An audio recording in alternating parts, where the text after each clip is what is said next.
Okay.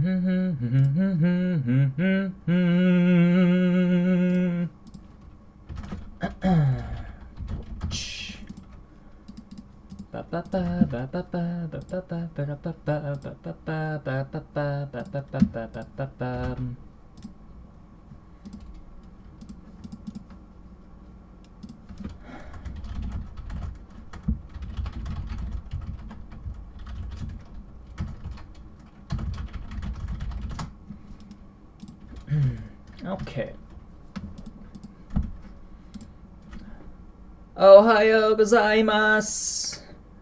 Hello, one and all. Welcome, welcome, welcome, welcome. Welcome, welcome, welcome, welcome.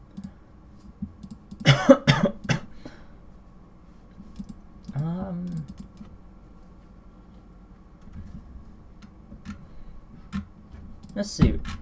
Probably want some proper music, but let us. I think Lo-Fi's good here today, right? We can do Lo-Fi's.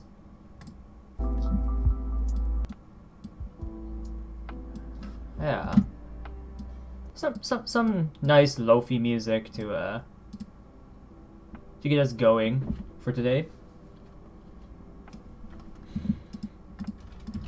So let's add that to the YouTube description. Right. So I don't know if you guys can catch that, but I have Ohio written here. So today's focus, predominant focus. I don't like that. I don't like the way I said that. Today's primary focus. Yes, I like that. So our topic of today is going to be numbers. Hello, Devil. Welcome, welcome, welcome, welcome. So glad to have you join us. I'm actually almost done my coffee. Unfortunately. Maybe I'll brew some tea later. Welcome, welcome, welcome. So, let's see. I don't actually have anything to pull up for today on my chalkboard. So instead, let's bring this over and have my regular text. And we can type out what we're doing today. Numbers. Okay.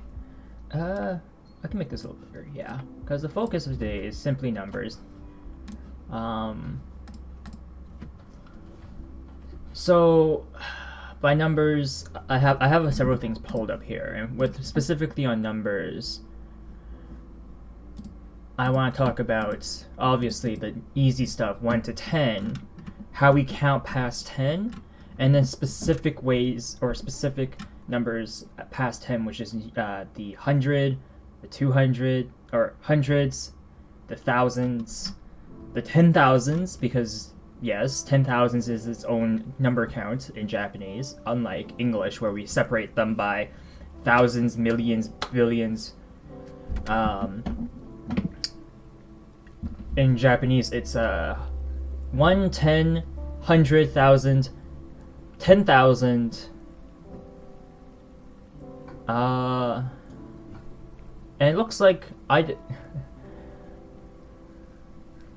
Ohayo gozaimasu. Ohayo gozaimasu, Murilo-san. Right. And then I didn't learn this because I never got that far in terms of numbers, because it's not really a reason to for most general purposes, but 100 million is a specific counter. And then it looks like a trillion is its own specific counter as well. But those are numbers we almost won't be ever dealing with. So for today, let's start with the most basic stuff, and we'll start with, how do we say 1? In Japanese, 1, and I'll start with, I'll probably label these like, I don't know if that's legible. It's pretty small, so let me try making it bigger here.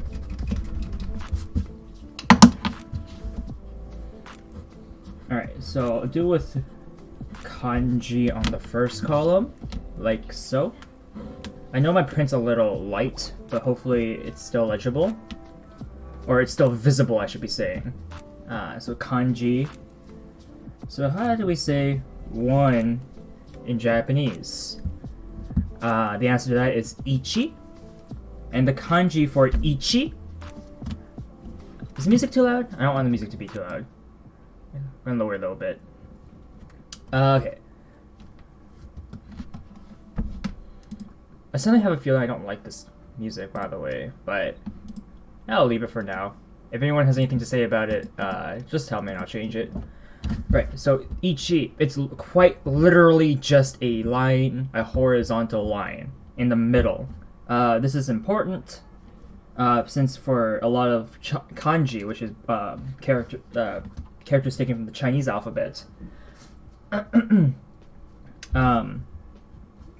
placement generally matters. Music's fine? Perfect, wonderful. So I can't really exemplify this properly because I'm using a line paper right now.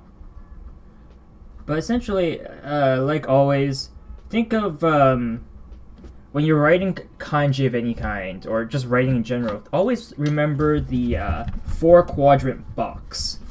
I think a more visible, I'll quickly draw a more visible example here on this corner. So whenever you're writing kanji, or any character in general, always think that there is this 4-quadrant box. And when you write in this 4-quadrant, each stroke and each placement matters.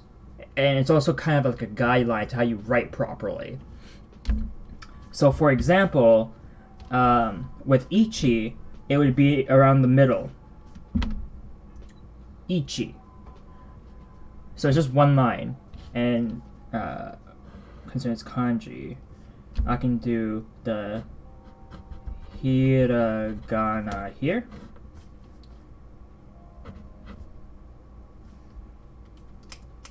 Make it slightly bigger. Yoshien Sensei Yami, welcome. Yeah, lurking's just fine. No problem. A lot of this is going to be verbal anyways, and then I'll be relying on some of these visuals to help with my explanations, but... So I hope everyone still remembers their hiragana. That is how you write ichi. So, I'll write down the romaji below it.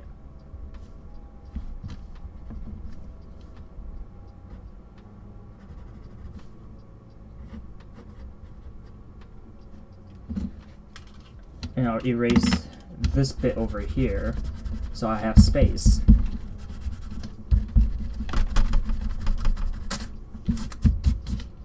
Right on. Ichi. So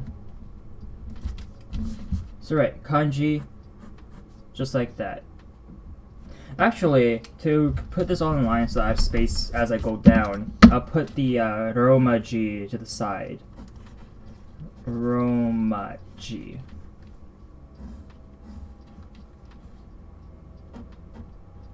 And I'll space them out like this. I'll space them out so everyone understands what each symbol corresponds with.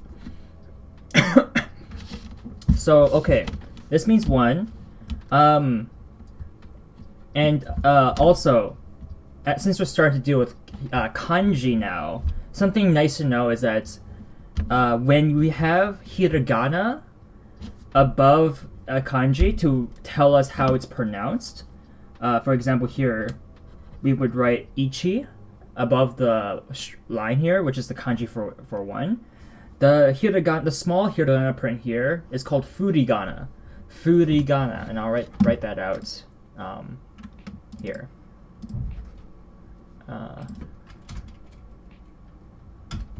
If you pay attention to the chalkboard, let's see, yeah, furigana, or in English, furigana, and oh, it's too big.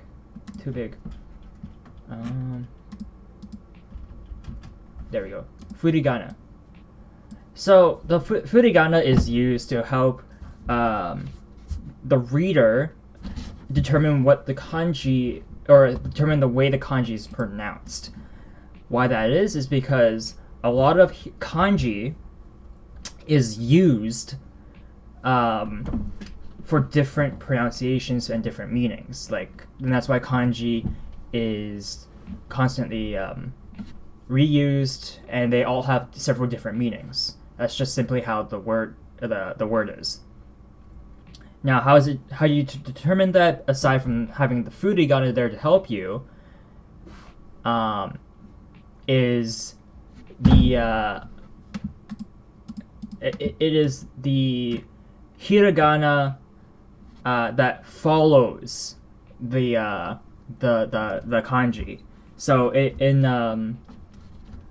so I can give you an example, a different example, and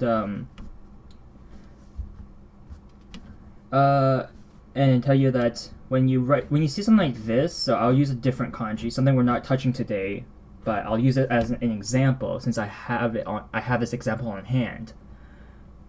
So when you see this, and then you have, although I don't know, I personally don't know if this has any other readings besides mi, as in to see. This is a kanji for the verb to see. So here you would say mi. It's a little hard, but that's a mi. For those who are unfamiliar, mi is like that. I wrote that on top of this kanji character. So we have mi mas, and normally when you see this, and you don't see that, it's not like people are confused about this. They know immediately based on this sequence of characters. You would pronounce this as mi mas, and then these two hiraganas that are following it, this has its own term too, okurigana. So let me just change this.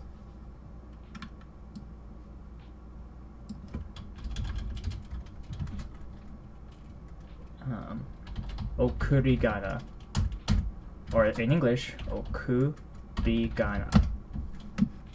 There you go. That is the associating hiragana following the katakana, the kanji, to help people determine how you actually pronounce it. The furigana is the small hiragana written above a kanji to tell the reader exactly how you pronounce it, but you'll not see that. You won't be seeing that often. It's usually in very beginner-friendly stuff, I think. Personally, I don't read enough to know, so I'm making huge claims here, which I shouldn't be doing, but from the things I have read, that's what I've noticed. Perhaps there are other things I've been missing out on. Probably a lot, but this is my understanding of it. Alright, so I have a ruler here. I don't know why I'm not using it.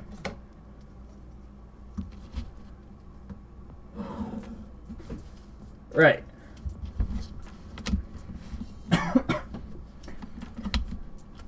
Okay, so number 2. Surprise, surprise. If anyone could guess what number 2 is, it is not that difficult, actually. 1,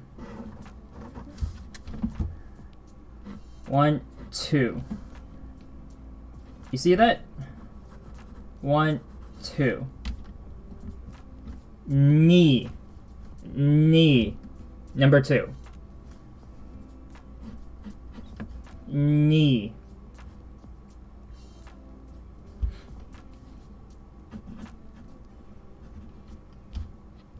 That's 2. That is 2. That's all 2. What 2 is. Literally nothing complicated here. You have ichi, 1, and it's 1 line. You have 2, ni, which is 2 lines. Following this pattern, do you think 3 is also following this pattern where 3 is 3 lines?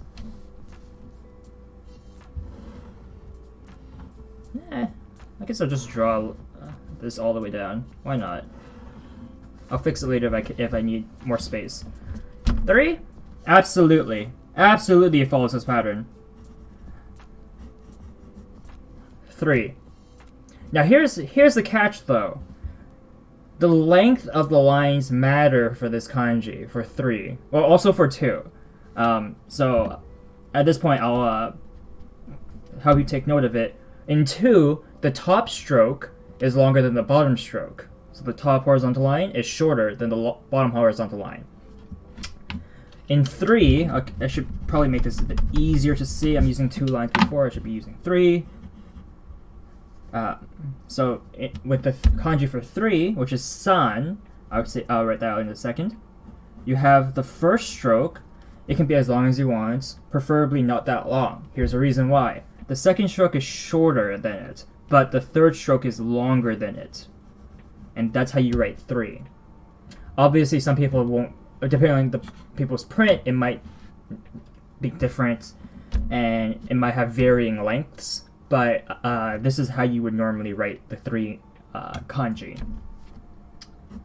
The hiragana is san, and the romaji is... Oops. This is a bad habit I keep picking up with the N. Copying the Japanese N. Right.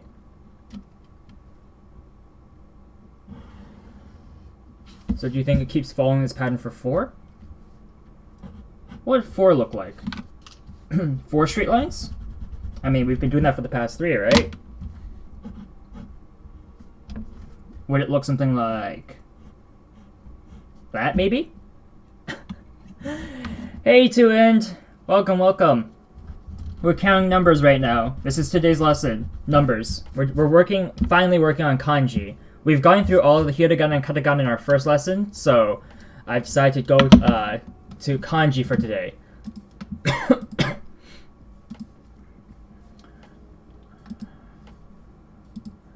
Right on. So the answer to that question is absolutely not.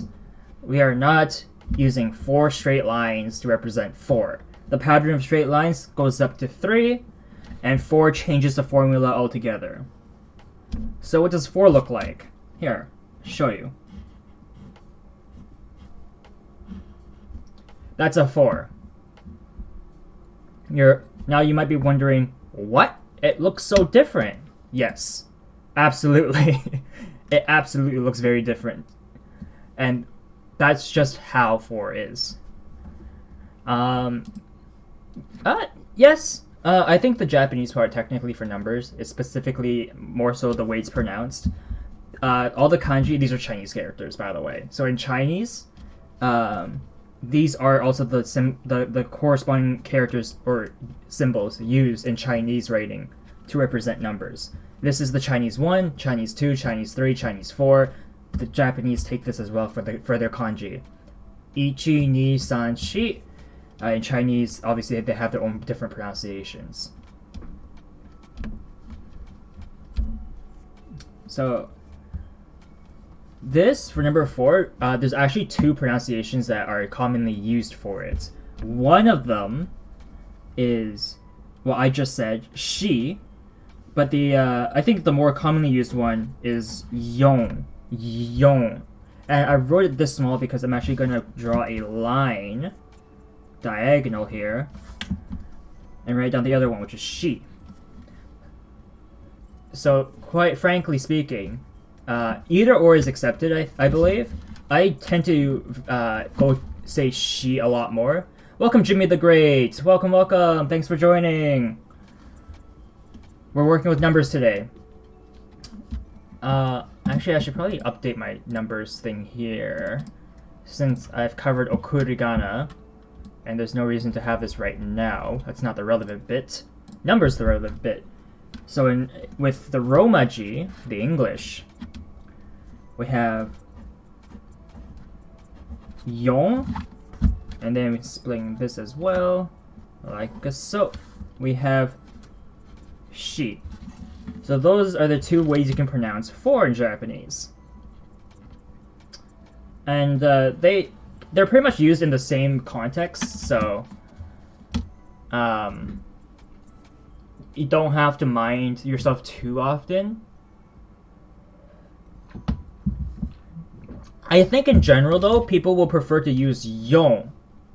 More of I just wake up, so I have to. Yeah, sure, no problem. Join us whenever you can, or just watch the VOD. It's gonna be up. Thanks for dropping by. So in general, I believe people will generally use the term yon. The reason being is because the term she is also the way you pronounce the word meaning death or to die. And this is why 4 is considered a bad luck number. This is considered the bad luck number because it means death.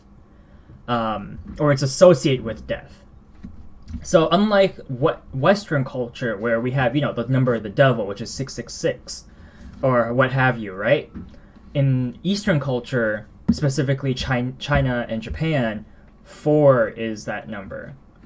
I guess it's more associated with 13. I guess in the West, not really 666. It's more like 13, like, unlucky 13, or Friday the 13th. 13 is the unlucky number. In Chinese and Japanese culture, 4 is that number instead. So, whereas I know at like hotels or religious more religious based locations, sometimes they'll be missing number 13s from like elevator numbers or like room numbers. You won't see the 13 there. 4 is that number. 4 is that number in these locations. All right, let's move on to number 5. And yes, I'm writing the Roman numerals, not Roman numerals. Are these Roman numerals? I don't think these are Roman numerals. Roman numerals. Yeah, no, this isn't the Roman numeral. Those are the I, V, V, V, I, L, C, D's, M's. Yeah. No, not Roman. Just the numbers. And I'm associating them 1 to 1. So as you can see, 1, 2, 3, 4, 5. I'm doing this specifically because it makes it easier to try to like get your brain going and make it easier to associate. Oh, you write 3?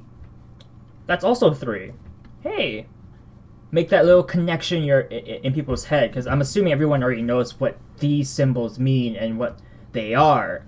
And by associating it with the corresponding symbol in a different language, hopefully it creates a little connection there. That's the goal here. Actually, I need to look this one up. Okay. Quite unsettling, honestly, but if it's present, it'd be somewhat unsettling as well. Just a little.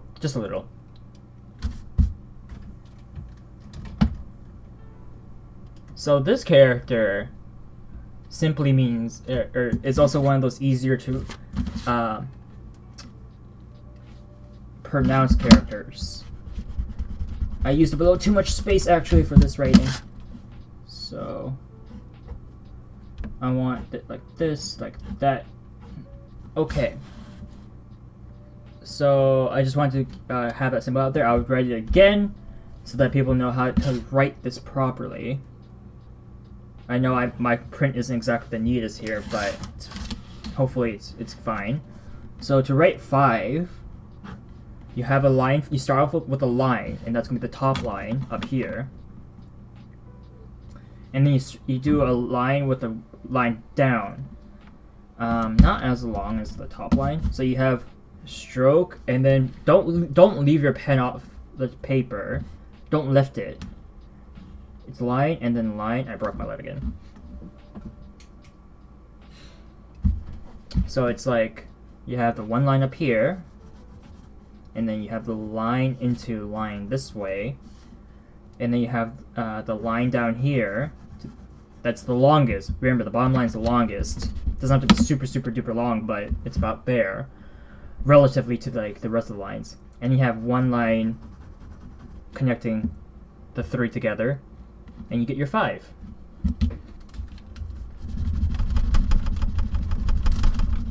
So what does this character sound like? Well, in Japanese, simply go. If everyone remembers, this is the hiragana for ko, and you add the dakuten, which is the little symbol next to it, which changes ko to go.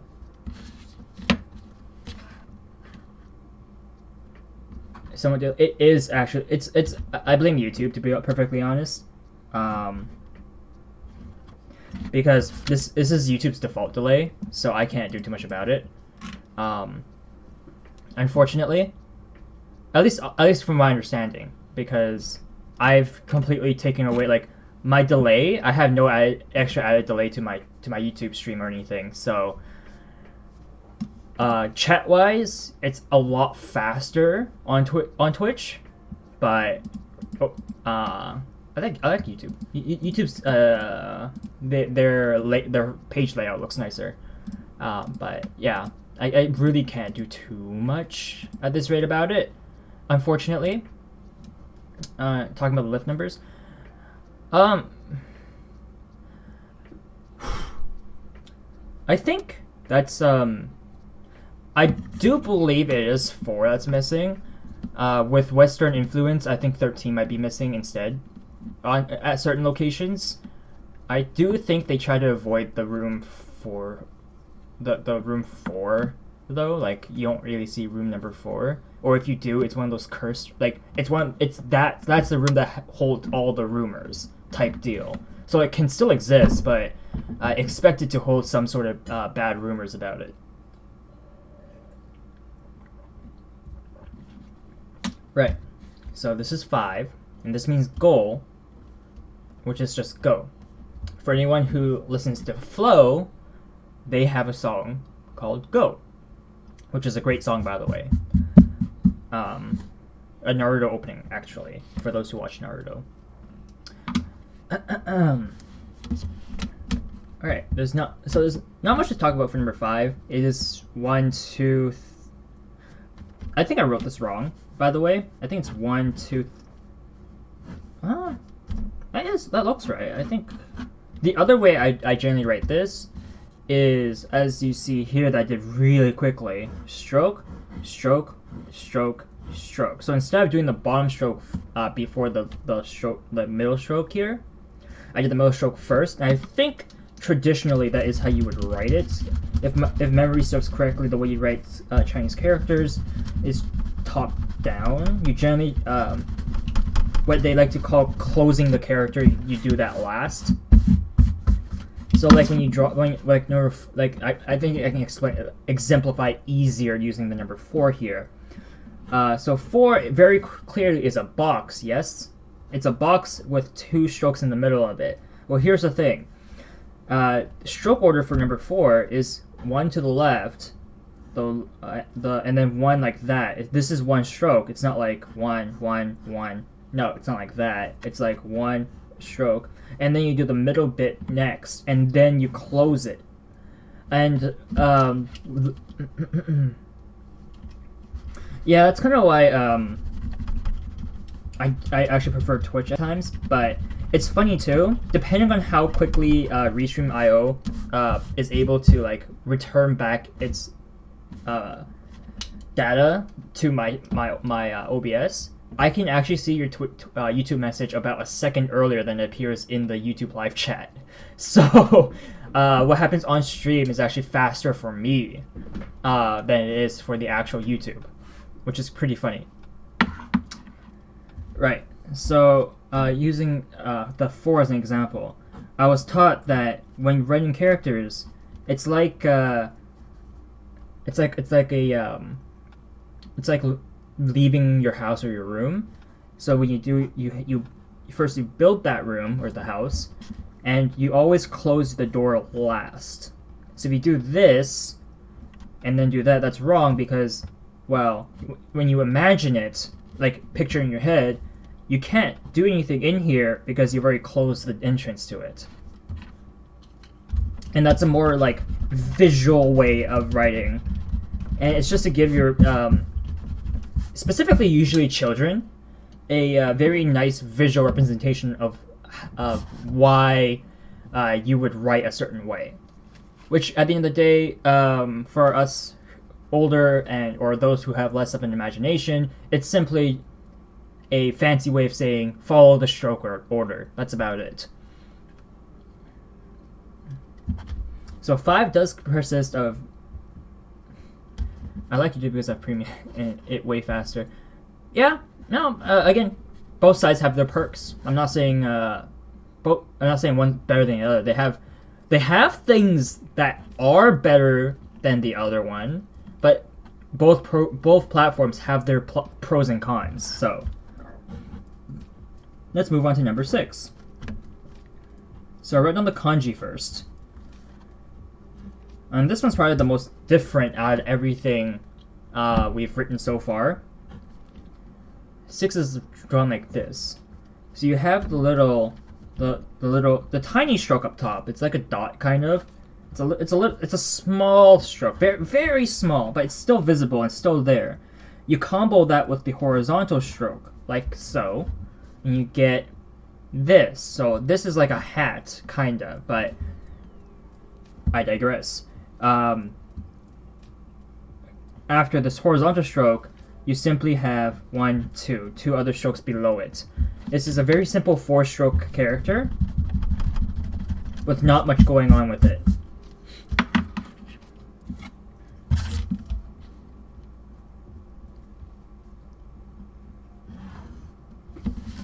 Okay.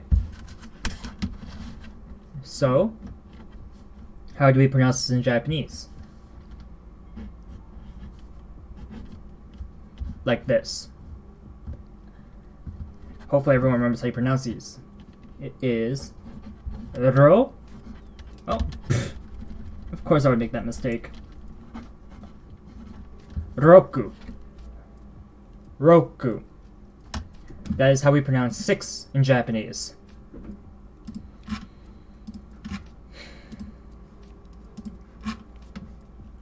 Right. So I need 4 or 5 bars of forward. I want to get there. Bars of forward. Yeah. Again, for everyone has their own needs. I know YouTube specifically, as time went on, they started catering towards, or they added features that helps people that utilizes data for their streaming service. Twitch doesn't do that. Twitch is far behind in that aspect. So again, both sides have their perks. So everyone will choose one or the other based on what they have access to and their needs, which is perfectly fine. Personally, see as there's no right or wrong for Twitch and YouTube. Okay. So that was 6. The Roku. Okay. Let's go to number 7.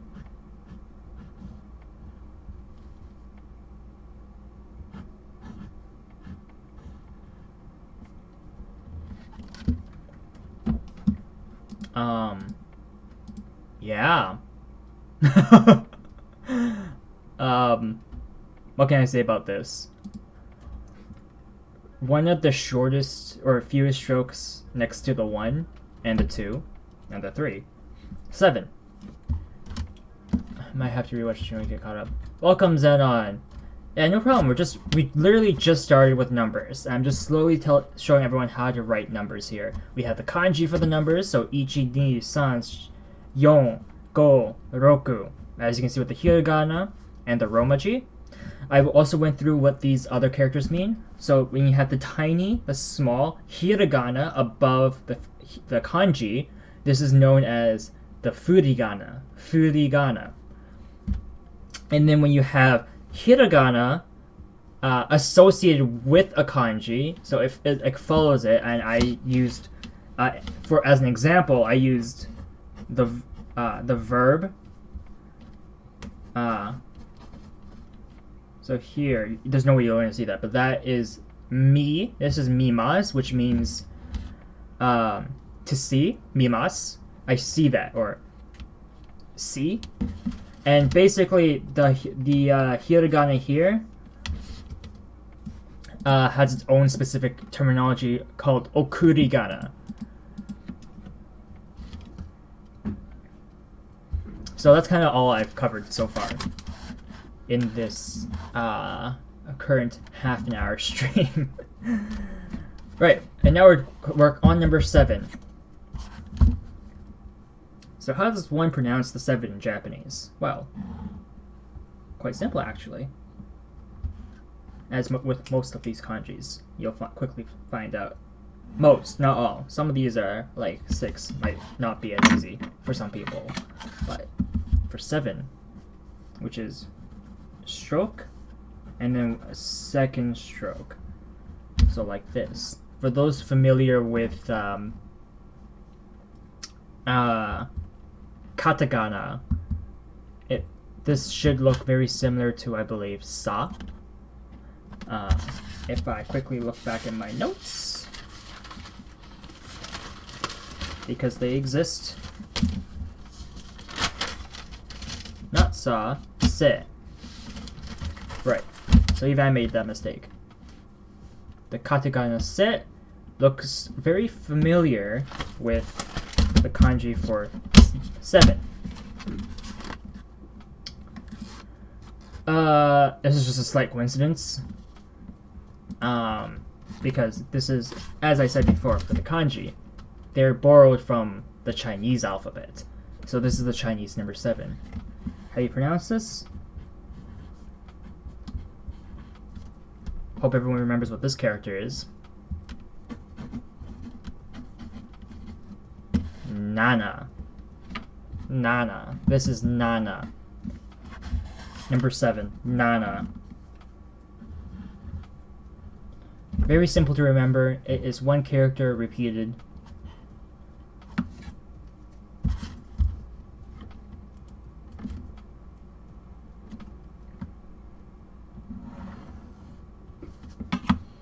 So I hope when it comes to actual text, it's gonna be rather difficult to, in my opinion, to confuse the two unless the print's really bad, because I can use this here to show.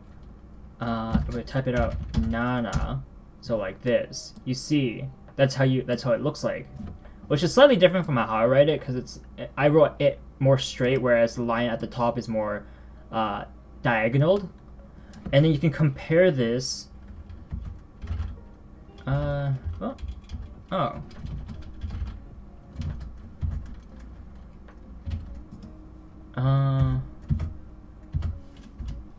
There. So it's very easy to tell when it's like written like this with the keyboard with like digital print. But essentially, with a lot of people that write se, it should look something like that actually. But some people might miss out on that little hook at the top there and would confuse that with a nana, for example. Easiest way to tell the difference is usually kind of where the emphasis on the line is. So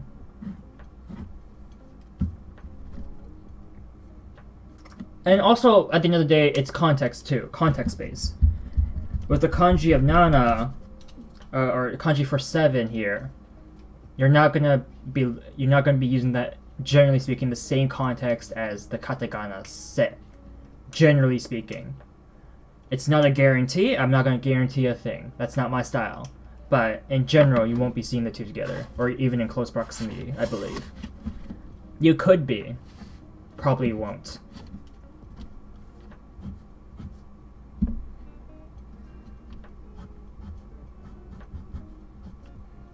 Right, this might confuse a lot of people who are familiar with this one, or are new to this, and are familiar with the katakana, just like before.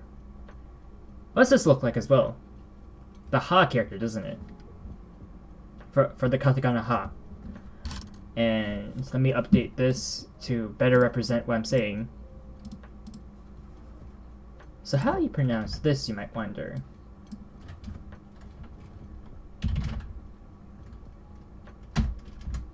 Hachi. Alright. So my print here's a little lazy. So this is actually Hachi. Do not confuse this with that. So in text form, it's a lot easier to tell.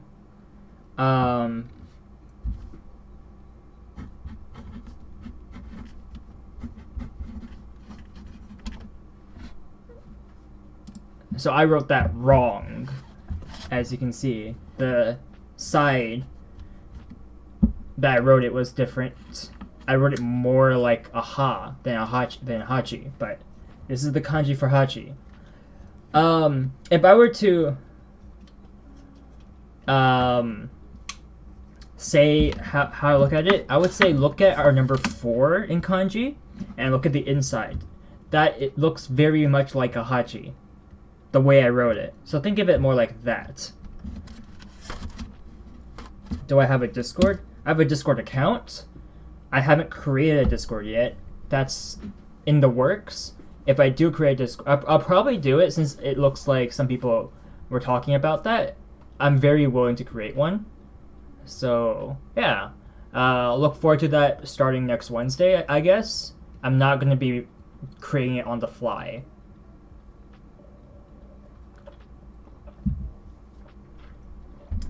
So that'll probably be in the announcements for next week. If I'm going to create one, I'm definitely going to need some bots to help.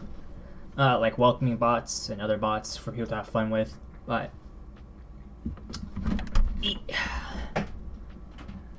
Hachi!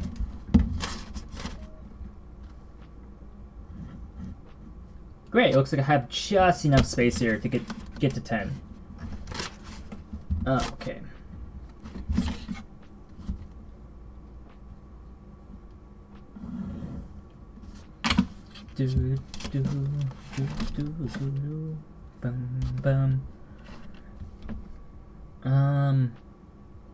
Based off memory, that should be the 9. Yeah.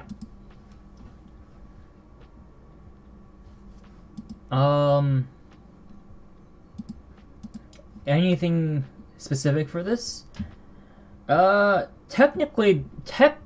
technically, this character... Oh, you know what? I did forget something. The 7?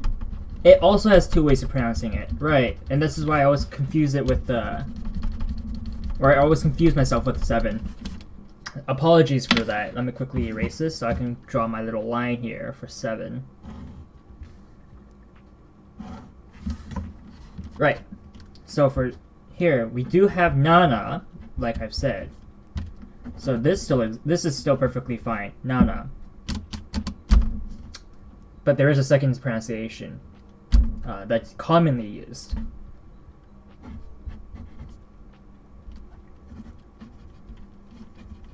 Shichi. Shichi. Shichi.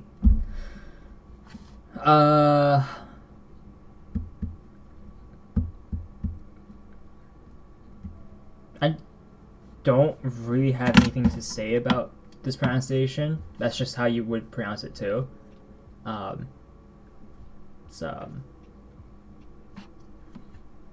that's just the way it is, I would say. I mean, not really much of an explanation. Either, like, for the stuff like this, either or is acceptable. Just like how Yon and Shi's acceptable, Nana and Shichi are also acceptable when using numbers.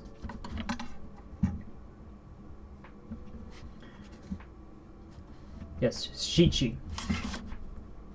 And I have Hachi. And the reason I brought this up is because 9 also has 2 pronunciations. Although they're practically the same at times, but it's better to know than not to know, in my opinion.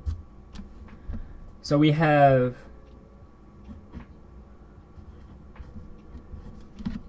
that, which people may or may not be familiar with. Hopefully you're familiar with it. That is Q. Q. Kyuu.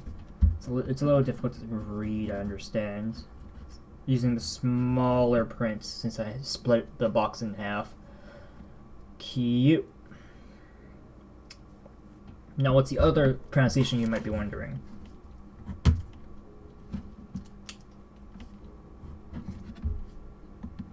Simply that. It's simply ku.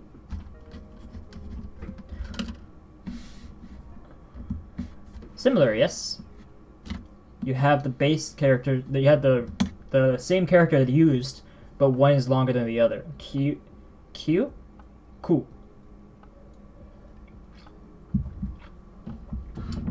And they're mutually they're used in probably different contexts. But people will understand it for the most part. I understand for 9, and specifically number 9, if someone doesn't understand what you're saying when you say ku, you can just repeat and correct yourself by saying Q. And they'll be like, oh, Q. Yeah. So, 9. Now that I've said this, I can do a small little wordplay here. I'm not sure how many people are familiar with colors. I haven't covered colors, but the word for the color black, for example, is kuro. Kuro in Japanese means black. Now look at what we hear. Ro. 9, 6. Kuro. That is wordplay in Japanese for the color black. And one of the utaites I listen to, Kuroneko is her name, does exactly this for her name, Kuroneko. 9-6 Neko. Black cat. Kuroneko. That's exactly how you write their name. So there's a little bit of wordplay for those who likes that kind of stuff.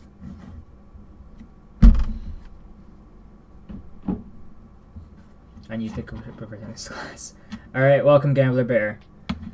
Feel free to take your shower before joining us.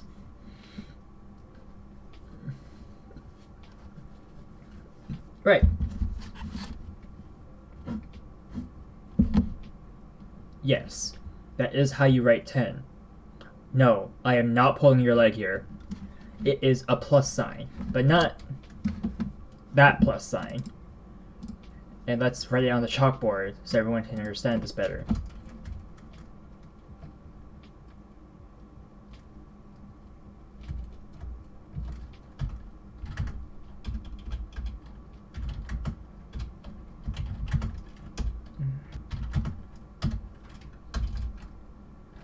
Okay.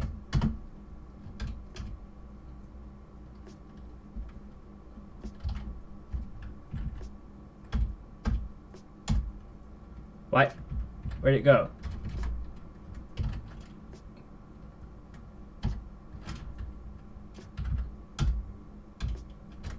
There it is.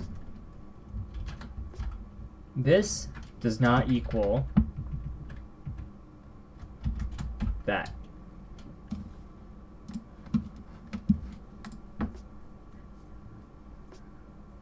Goku. Favorite character. Konbanwa. Kuma? Oh. I don't actually know. I need to touch up my kanji, honestly. Ooh. Mean all. Oh, all those have a kanji, huh? Never actually taught it.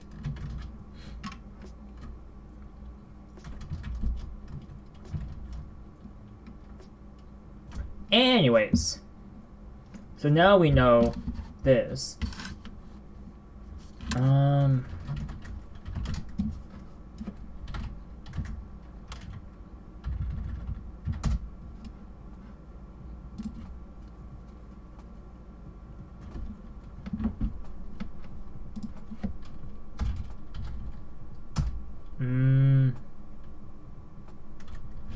Okay.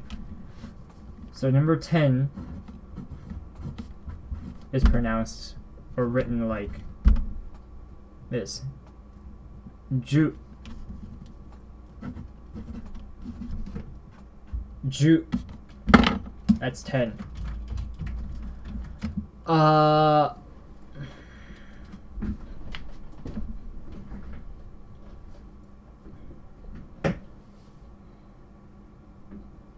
And it's very simple. And so the big things that I wanted to clear up are on the chalkboard.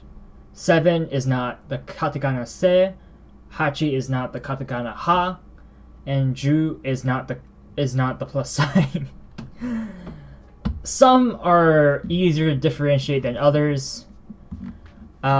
With using the keyboard, it's a lot easier to differentiate things. But when writing things out, especially with poor handwriting, with a math equation like this, for example, that you can barely see,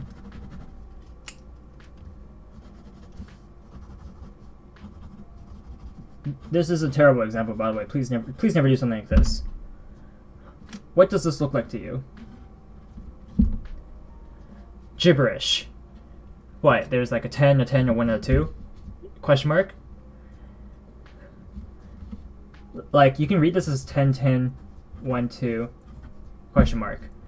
Technically, if you have terrible writing, that's one way of reading that. Absolutely terrible. That's something you want to try to avoid.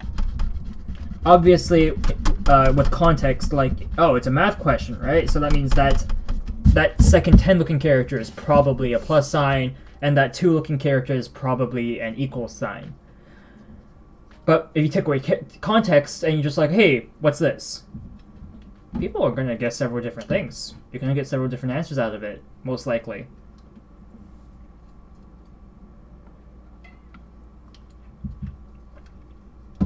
Alright. I was going to continue on, but let's quickly review the kanjis. Ichi, 1. Ni, 2. San, 3. Yon or shi, 4. Go, 5. Roku, 6. Nana or shichi, 7. Hachi, 8. Kyu or ku is 9. And ju is 10. 1 to 10 right here. Oh, my ruler.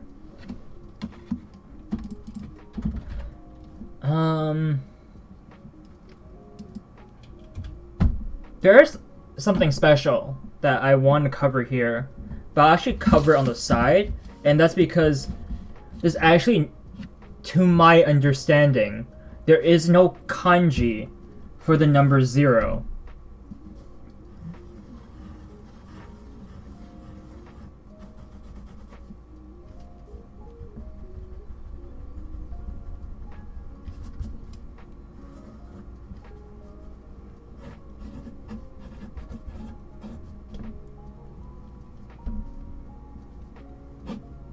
Instead,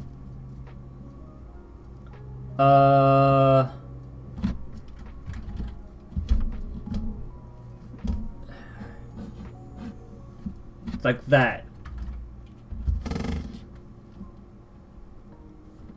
0, 0, and this is katakana too, by the way. 0 is a completely borrowed word from English, and it's simply used katakana. There's no kanji for this.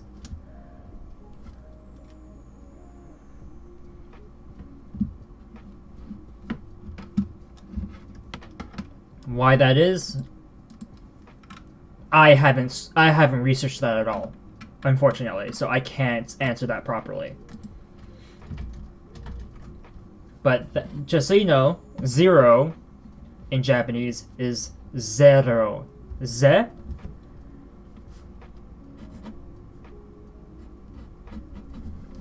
Zero. Literally 0. Literally 0. 0.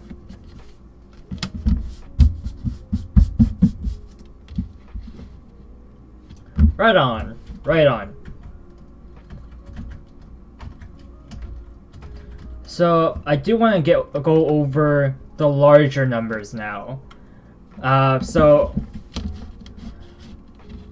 Let's try number 11. How would one write number 11, one might ask?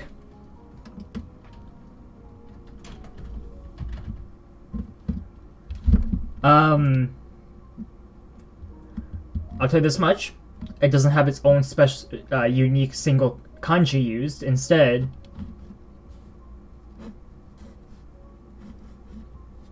do you recognize these two characters?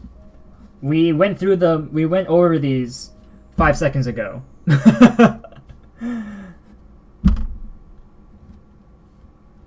Ju, Ichi.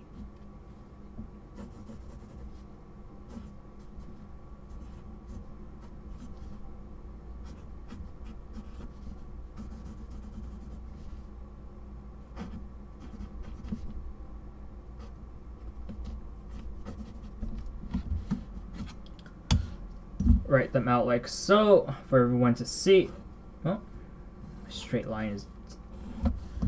Alright. Number 11. Right there. Ju ichi. Yep. That's quite frankly how we write numbers. Especially in katakana. Extremely straightforward. I don't think it gets any more straightforward than how would you write 11? Well, you have the 10, right? If everyone remembers the decimal system here, 11 is simply a 1 in the tens column and a 1 in the ones column. That makes 11. Why is this only a math class? Because we're dealing with numbers today. That's the main focus. I'll probably go to other simple kanji in next week's class. And yeah, these are weekly. I'm not like trying to rush anything here. Take things very slow. Hopefully get people used to stuff like these. And my hope is that every time people are like visiting this class, for example, we continuously repeat stuff like this. And this is actually something I thought up like pretty much right before, like a little bit right before last night. And I actually started doing that with the hiragana. So I'm not done yet, but this is my practice. I'm practicing my hiragana here, and then I do the same for katakana. So it's kind of the hope I have for this for class like these, where people will spend a little bit of time. Give yourself like an hour a day, every day of the week. Not every day, every other day maybe. Just spend a little bit of time. Give yourself some time. Start writing down the hiragana, the katakana, the kanji, and pronounce it every time you do. Ichi, ichi. Or you write this, ichi, ichi, ichi. Just keep writing that one stroke over and over again. It's like just keep drilling it into your head. So after this one, I'm probably gonna move on to like the bigger numbers, because I think everyone gets the point after I do this one. I think everyone gets the point already on number 11, but just to drill this into people's head.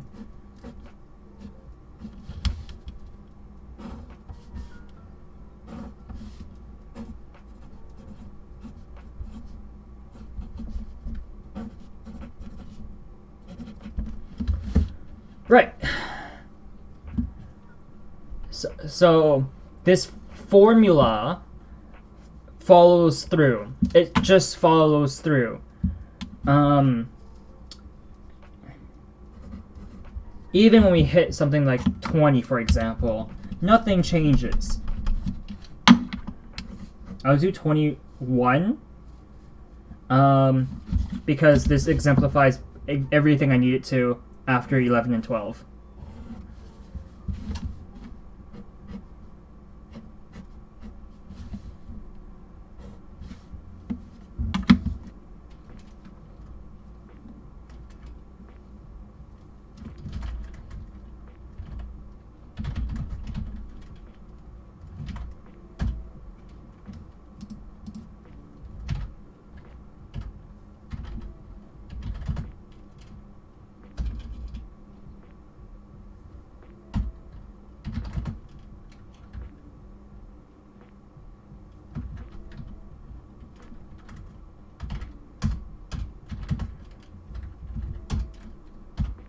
I don't know why this is so difficult for me to actually find these numbers.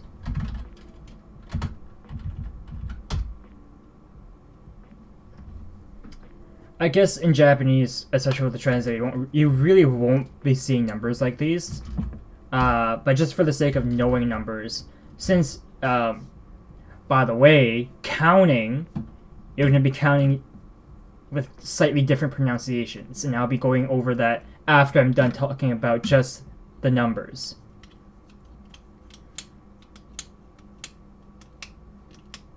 Alright, see you later, Devil. Thank you for dropping by. Catch you later. Right, so this ni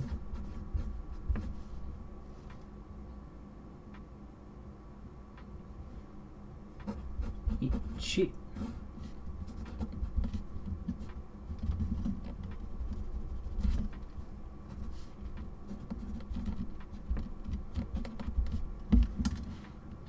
So I'm losing a lot of space here, but Nijuichi.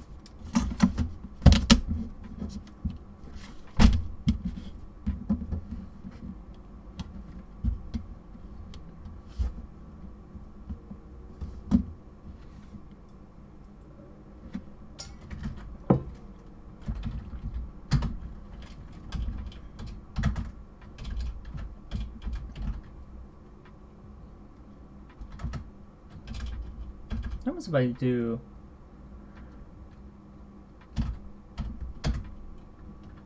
Right, that's completely wrong. So, right. So now we're looking at larger compounds of words, and this is starting to look pretty identical to the Chinese counting system, because it is.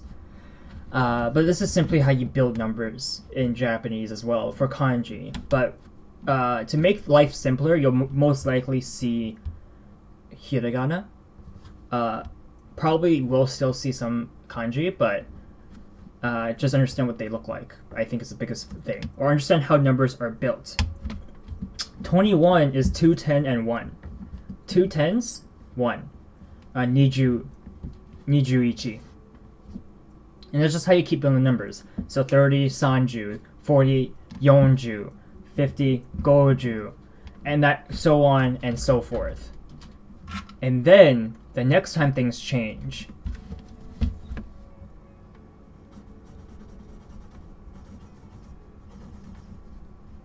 is when we hit 100.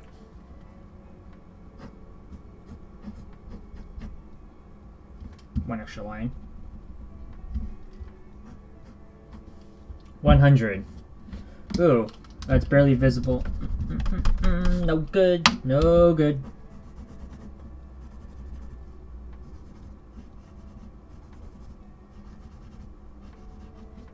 Ah, much clearer. Alright. I don't think this is actually slanted, huh? It could be. I think if I remember correctly, I was taught that it was slanted. I'm just looking at the print right now. It doesn't look slanted. So it's slightly slanted. So 100. That is the symbol for 100.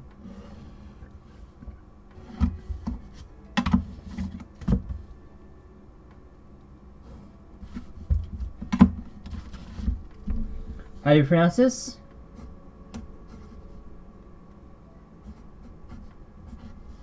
Hyaku. Hyaku. Hyaku.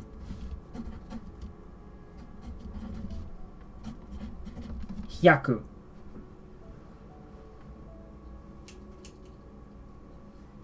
Hyaku, 100. Hyaku. And just like I want to say, if memory serves correct, when you were referring to 100 or 100 something, you simply say hyaku. You don't say ichihyaku. You just say hyaku. Tada.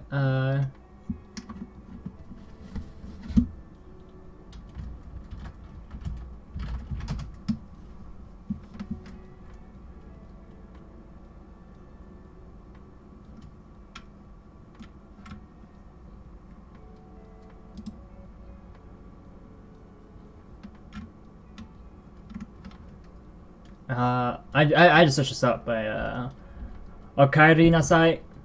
Normally, these are things you say, especially the okaeri nasai is usually when someone returns to a home of some sort. Usually, if I remember correctly. But tadaima, I think it's fine. That kind of exchange is fine, especially since we're here to practice our Japanese. Feel free to keep using that. Yeah, it should be fine. So, we're now using 100. So something interesting about the way you pronounce 100 here is when we go to specific numbers in the hundreds column. So, as one would expect, 200 is nihyaku, 200. Just like how 20 is niju, 2 tens, 2 100s, nihyaku. However, the pronunciation changes at specific numbers. So let's go to the first one that changes.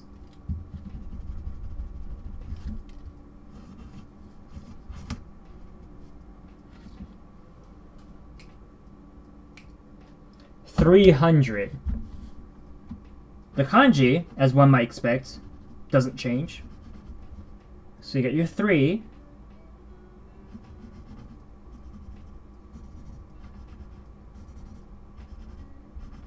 And you got your 100. 300. I gotta rein in my numbers. They're taking up too much space here. Right. 300. Now, try pronouncing this. Following the same format we've done so far. Sanhyaku. Sanhyaku. Do you feel that in your mouth? Sanhyaku. Sanhyaku. Maybe it's because I'm already know what this sounds like because I've learned it. It feels wrong first and foremost, like compared to hyaku, nihyaku. But when you say sanhyaku, that doesn't sound right. At least to me. Maybe for those who don't know numbers, it'd be like, what are you talking about? It doesn't really sound wrong, right?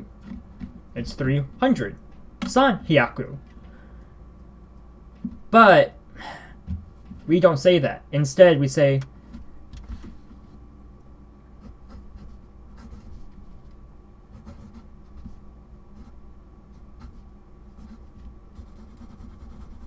this instead. Not hyaku. Which I just realized. I wrote hyaku up there. Wait, no, hyaku is correct.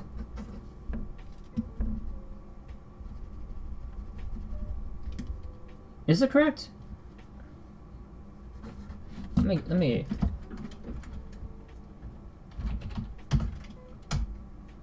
Yeah. It's not ha, it's he. What am I doing? What am I doing? Being a bad teacher, that's what I'm doing. Hyaku. I'm sorry. I didn't mean to say haku. No, hyaku, right? Because, hiya. I'm forgetting these things immediately. Being a terrible teacher here. Apologies for that. But here, sanbyaku. Sanbyaku. It is not hyaku. Not anymore. San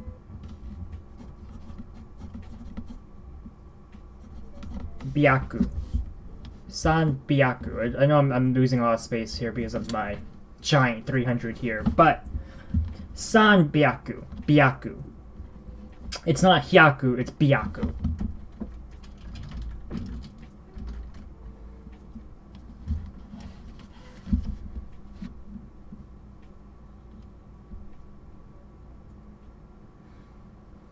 There is a reason for this, but that falls under linguistic reasoning.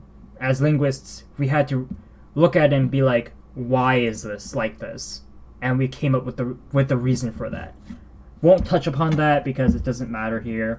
Just know 300 does not follow the same conventional pronunciation. Instead of san hyaku, it's san byaku. So instead of he, it's bi. So you have the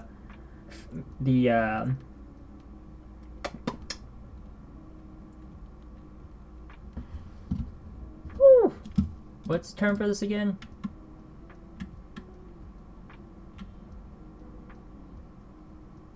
It's a diacritic.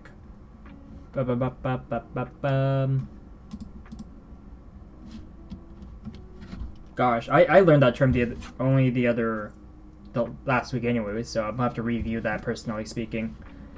That's what this class is for, though. Do I still have that on my notes here?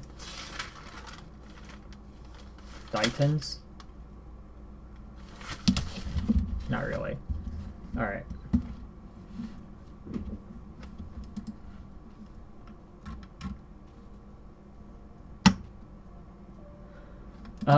Okay. Not to get too far off track at this point, rather keep going. We have more numbers to go through.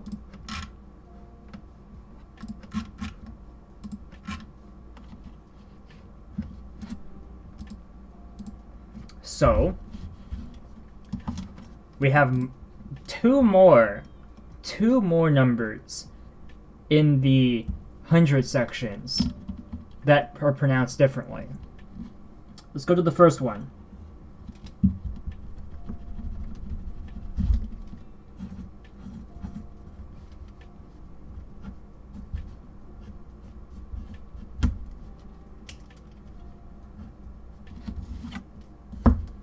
$600.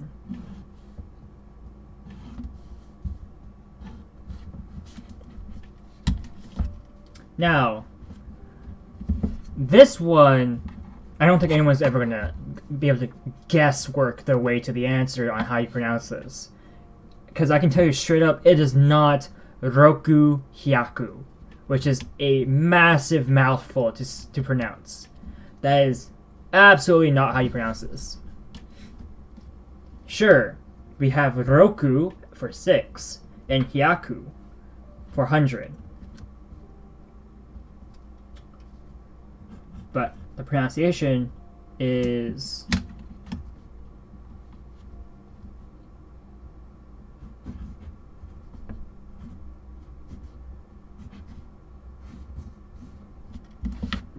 that.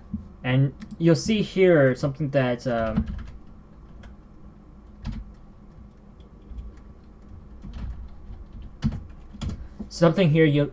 character you've never seen before.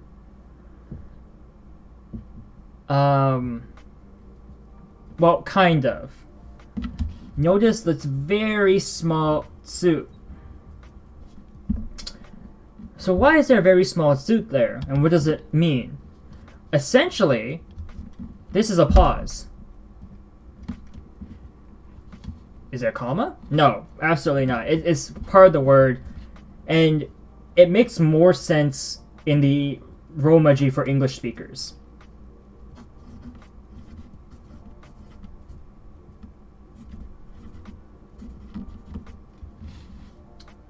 Ro piaku. Ro piaku. So you say ro, and then with a slight pause, piaku. So that slight pause there is a double up on a consonant character. Ro piaku. Ro piaku. And unlike 300, which says biaku, and for 600 we say piaku. Alright, and the third and final one, the hundreds that is pronounced differently, is 800. I'll give everyone a few moments to guess how we pronounce this one. We have hyaku, which byaku, and piaku. Which of the three do you think it is? I hope no one says hyaku, because I've already said this is pronounced differently. I really hope no one is thinking hyaku. I really do.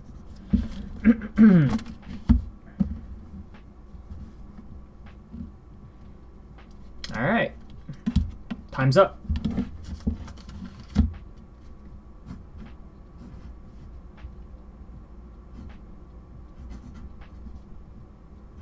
The answer is ha pyaku. It is another pyaku.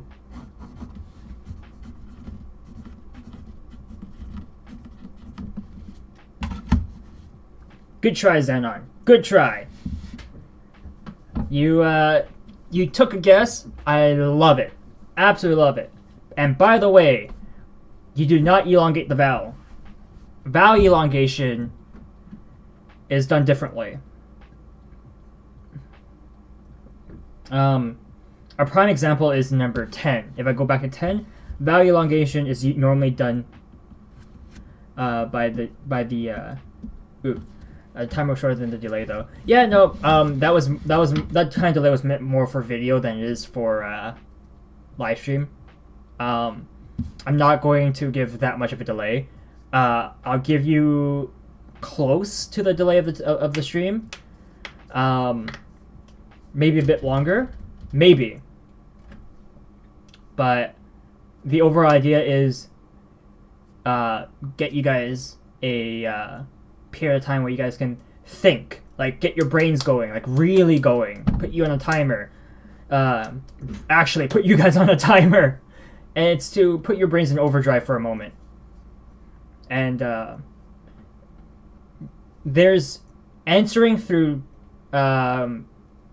guesswork, so educated guessing, but when you push stressed and put on a timer, you go usually a little bit of guessing, a little bit of guesswork, and a little bit of instincts. So it's to really put people on the spot. Why? It's because even though we're in a classroom setting, I don't want this all to be just a classroom setting. Why?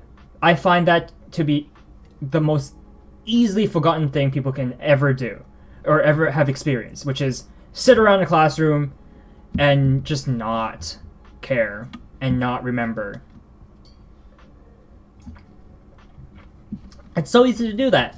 So I like to throw timers in here, if at all possible. Get the brain going a little bit. So it's not really a rhetorical question either. But for people with video, like looking at the VOD, for example, it's so that they can more easily be like, all right, pause, think, unpause, and keep going. Or just never pause to begin with. But the idea isn't... I got a question. I'm trying to find the app live, or website, and nothing will come up. Live? Are you talking about the idol anime Love Live? Or... I'm not sure what live app you're looking for.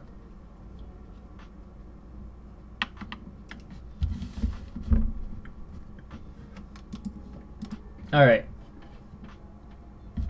So, knowing that these are the three different ones, hopefully people understand that you follow the pattern of hyaku, and then the number before hyaku, you'll get what you want. So 200 is ni hyaku. And I actually used the chalkboard for this. I think this is going to be pretty nice. Alright, let's remove all this. 200.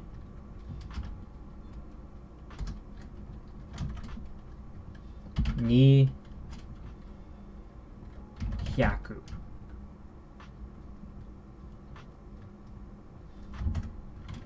Ni hyaku.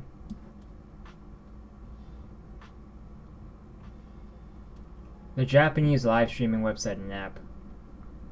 I don't actually know if they're of that one. Are you talking about Nico? That's like the Japanese equivalent of YouTube, kind of. Its interface is not that great though, so a lot of people don't actually like using it, I find. But that's the only thing I can think of. And the way you pronounce this is ni hyaku. 200. So exactly how you would think it's pronounced based on the kanji. 200, for example, follows exactly with its kanji. And in English, 200. Just like that. Nothing too fancy at all.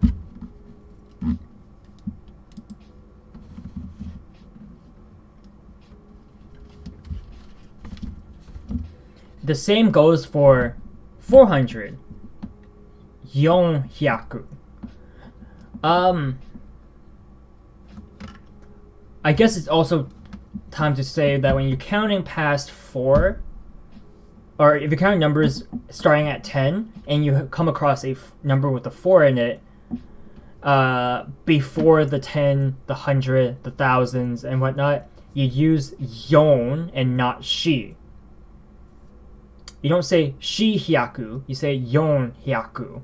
You don't say shi ju, you say yon ju.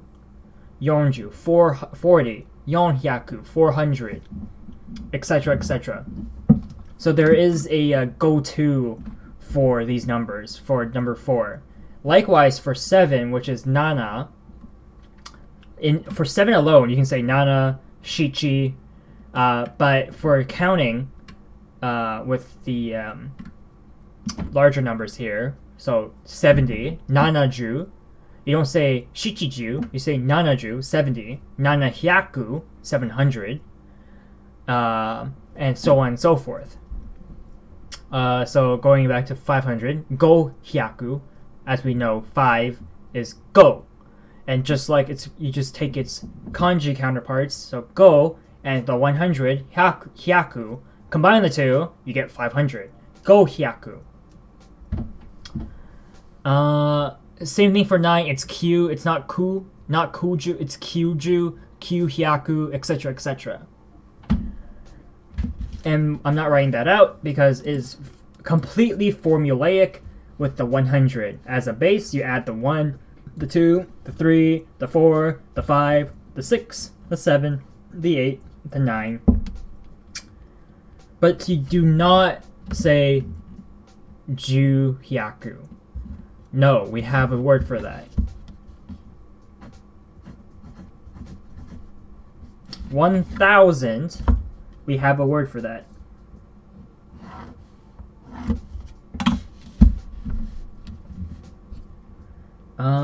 Do I remember its spelling? I don't believe I do.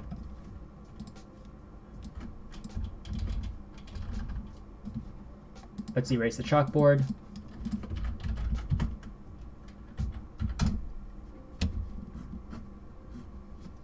Sen. I wrote it out. So it is line, slanted.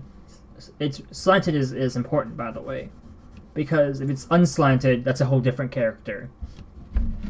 Yes, that's how Chinese and kanji. That's how kanji works. Want to be consistent.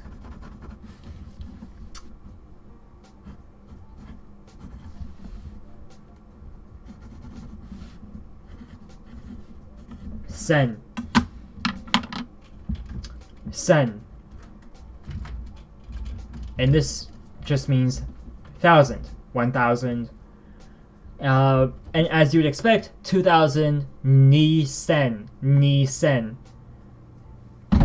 I can put it on the chalkboard here to make it easier. 2,000 ni sen.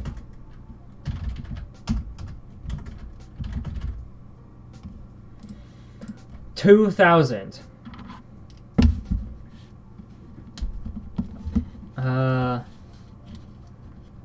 Now, considering what we know about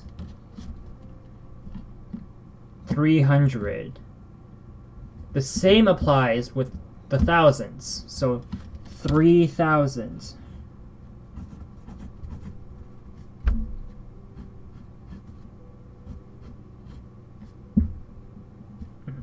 It's not dark enough. Okay, 3,000 right here. Let's get everyone's brain going. I'll give everyone about 30 seconds on the clock. Go. How do you pronounce 3,000 in Japanese? 30 seconds on the clock. At 27:30, 27:35. How about that? Since it was a little late there. 27:35. How do you pronounce 3,000? Knowing what we know about 300 and the thousands section, pay close attention to the hiragana if you want to know, if you want to figure out the answer.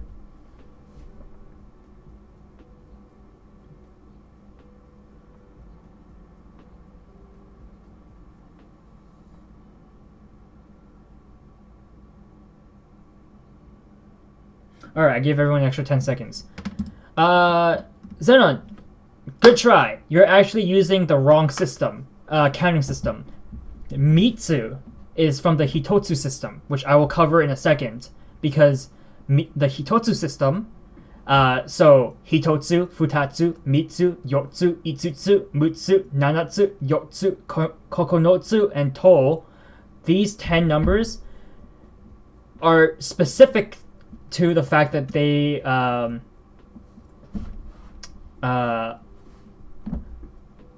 used pretty often, but they cannot be used for counting people, time, and money, and it does not go past 10. So since we're dealing with the thousands, we cannot be using the Hitotsu system. The Hitotsu system, specifically 1 to 10, does not go past 10. Good try, good try. You racked your brain, you did the best you could, that's all I can ask for. That's all I can ask for. I love it. Absolutely love it. But the answer is Sanzen. You bought us some time. So the answer is Sanzen.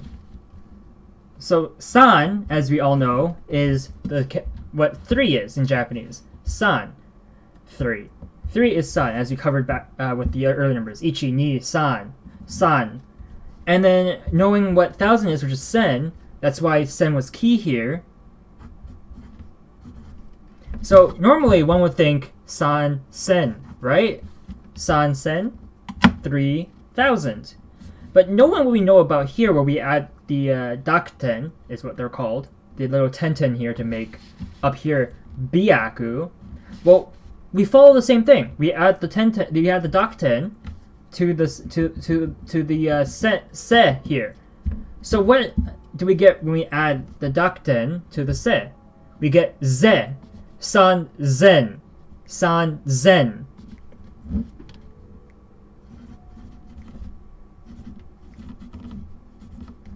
$3,000. San zen.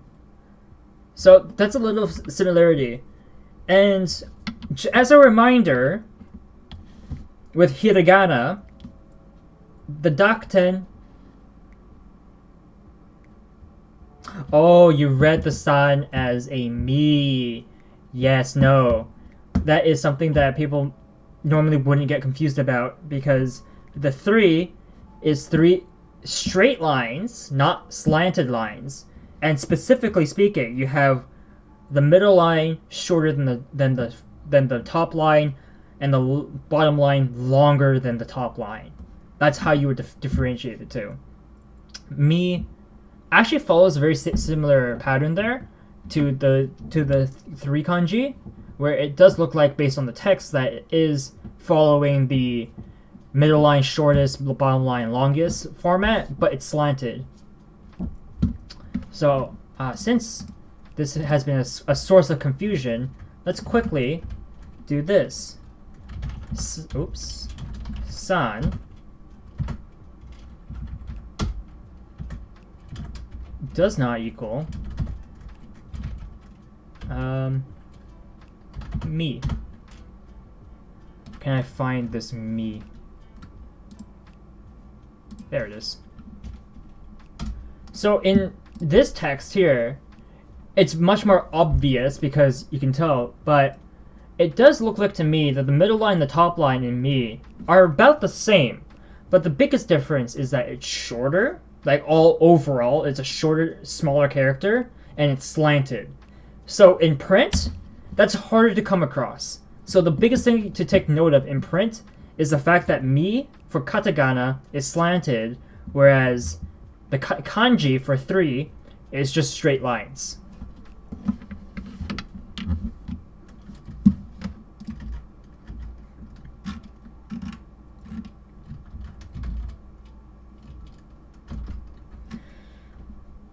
So, for people to remember as well, that I want to get back to, is that this dakuten on the he character for 600 and 800 are unique to he. You do not add this specific circle dakuten to any other hiragana character to create another one. For the he's, so he, b, p, those, it's the only one here in Japanese that has these 3. With sen, so 1000, where we're working with just the se character, we only have zen. So does that mean 600 or 6000, 8000 is going to be ro zen, ha zen? No, absolutely not. But 800 does continue its trend of using the small tsu, as we say ha-sen. So I think it'd be easiest if I type it out to show the big difference here, since it's the chalkboard here is really nice.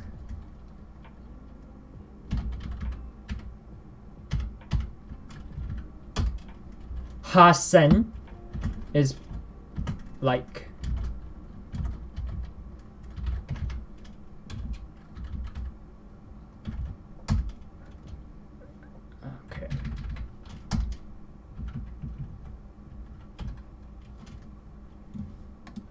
it's a little long.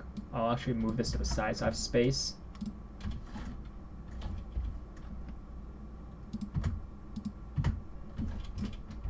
And I think I'll use the English keyboard space instead of the Japanese space, which is a lot bigger. A lot more space used up. So, ha-sen. So you can see here, which in English, go back to that. The Romaji for this is that. H-A-S-S-E-N, ha-sen. So that's why we have the small tsu. And as you can see, the tsu here is much smaller than the other characters in hiragana. Normally you would think, oh, tsu. So normal tsu is about this big. The smaller tsu, like side by side comparison, you can see the difference here. Tsu and the small tsu. The small tsu is used, as I said earlier, to double up a consonant, specifically the consonant following the small tsu. So in this case, it's the S.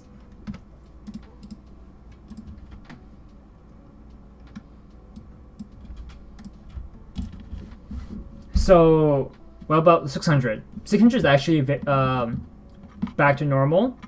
It's only different in the hundreds. Like 60, rokuju. And even 80, hachiju.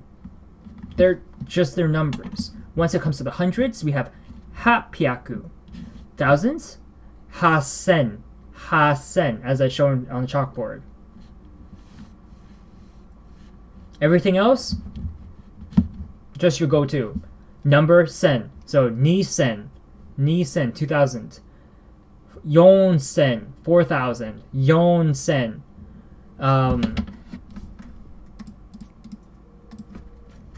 To show it on the chalkboard here. Yon-sen.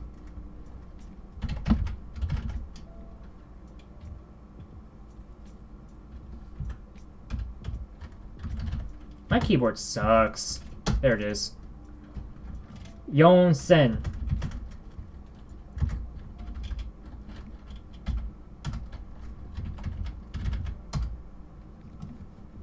Yon-sen.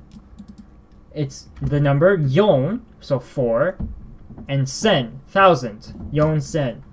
And the same goes with 5,000, go sen, roku sen, 6,000, nana sen, 7,000, q sen, 9,000. What about 10,000? In English, we say 10,000. What about Japanese? Do we say ju-sen? 10,000? No, actually. We have a character for that. So let's talk 10,000 here. 10,000. Let's talk 10,000. What would 10,000 look like? We have one character for that, actually.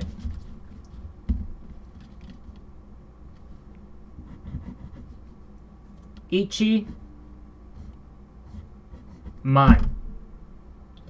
For those who have been following along with my Mahjong Soul streams, this should be very familiar with you if you've been paying attention. Why? Because although it's easier to show on paper,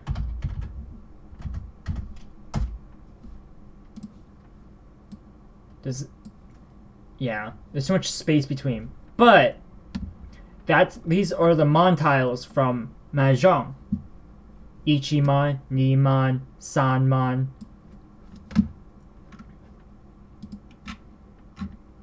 The mon tiles. And these represent 10,000. This one is... Oh, no, this is not the Romanji, this is the Hiragana. Ichi, man.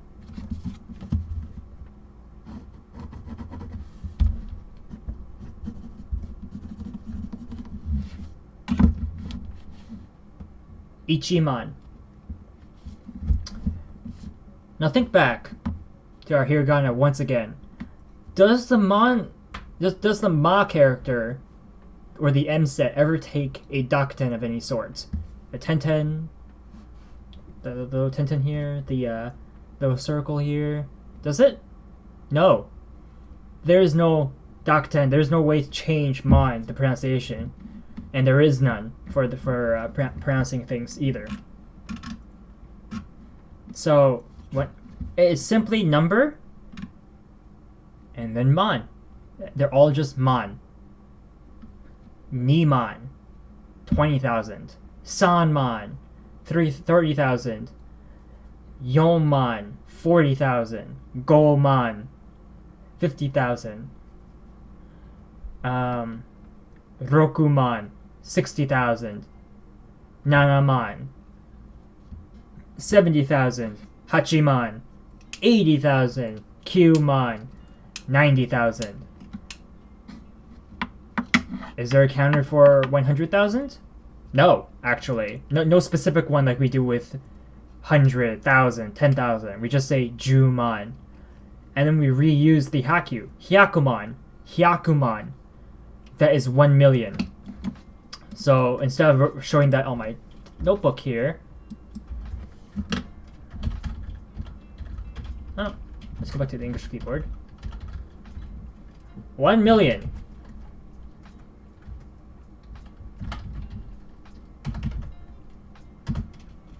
Hyakuman.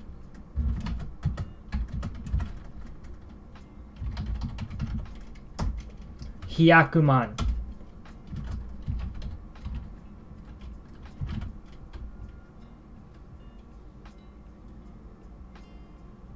Oops.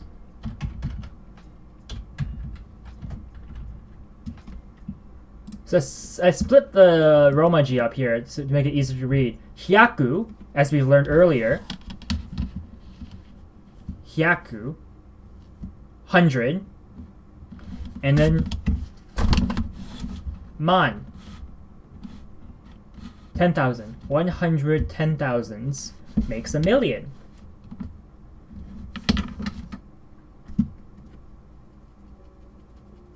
That is how we do numbers. The next counter, so this goes up to Isenman. Isenman. What is Isen, you might be wondering. Well, what is sen? 1,000. Isen is how we say 1,000 when it's not just 1,000 alone. We say isen. Isen. So, let's erase the chalkboard.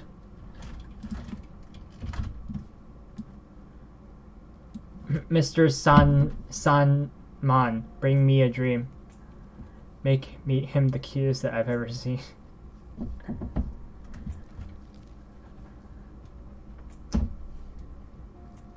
Sandman, I believe, right? Am I wrong? Sandman, Mr. Sandman? Right. It's English, Japanese keyboard, isen. Isen.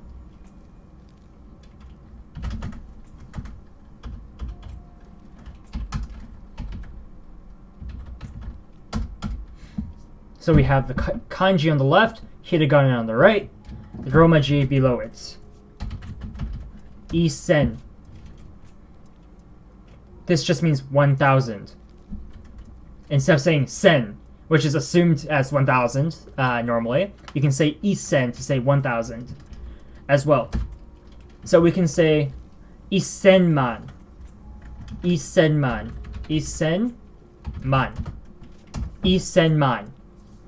1,000, 10,000. We have 1,000 10,000s. What is 1,000 10,000s? 10 million. This is how we write 10 million.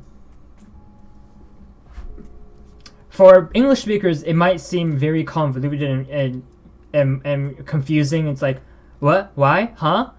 Because we're taught from a very young age that we do things by the decimal system, so the tens, by the tens. So we group things by the thousands. So million is 1,000 thousands, a billion is 1,000 thousands, or 1,000 millions. A trillion is 1,000 billions, so we group things up by the thousands. Not the case for our numbers here, though. Not the case. And after isenman, do we say man? Absolutely not. We do not say 10,000 10,000, because a 10,000 10,000 is 100 million. We have our own terminology, another word for that in oku. Oku.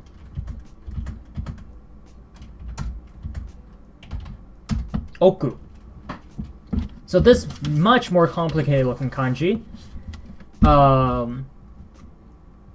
Oku, and normally you say ichioku. Ichioku. Lower the font size a little bit. Ichioku. I don't really want to write this one down, but just know that we're getting into extremely large number territory now. So this isn't even something I normally covered. I'm learning this for the first time myself. Ichioku, 100 million.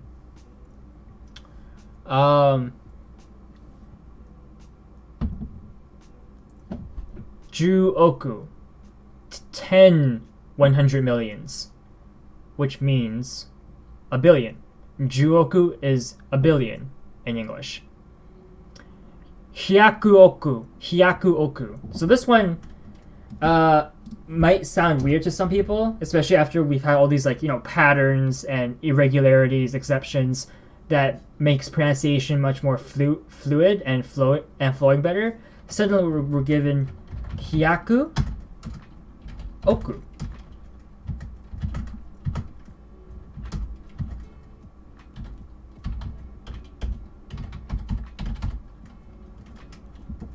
Hyakuoku. Hyakuoku. Hyakuoku. 100 million. Is 1 million ichi hyaku man? Technically, yes. For 1 million in particular, you can you could skip over the 1 bit and just say hyakuman.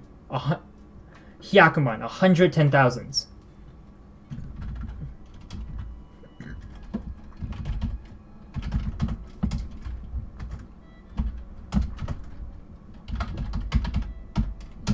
Hyakuman.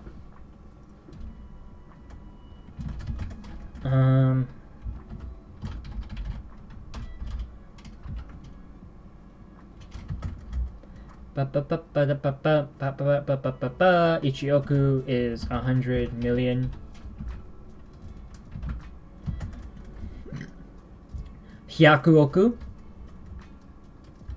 is 10 billion. I'm gonna just erase these actually. I don't like the way I've written them out, but at this point, these aren't really numbers I'm normally dealing with, which is why I'm not writing them down. Like up to the mons, the 10,000s is usually where people end up. Oku is like once you start hitting the millions, the topic's not a common one, I'm assuming. Well, unless we talk about history and the number of people in a country.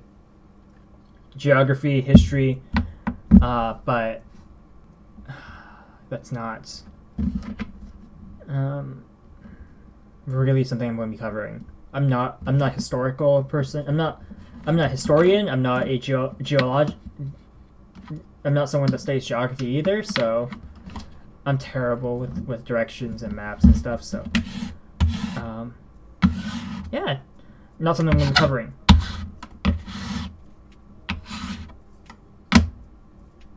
Unfortunately, I would say. So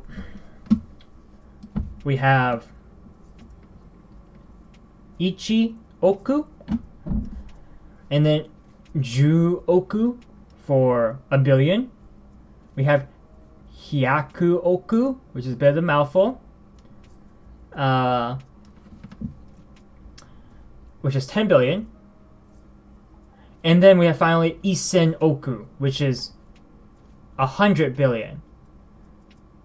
Continuing this pattern, one might think, oh, next would be Mon, right? Mon Oku. Unfortunately not. We do not say 10,000, 100,000s. We have another term for that. That term Icho. No.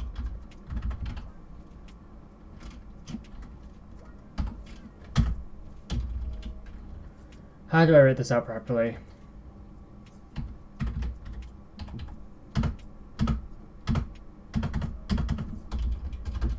Oh boy, I don't think the Ichi.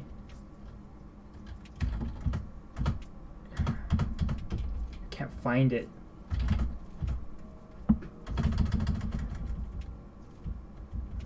This isn't a number that's used much, or if at all, so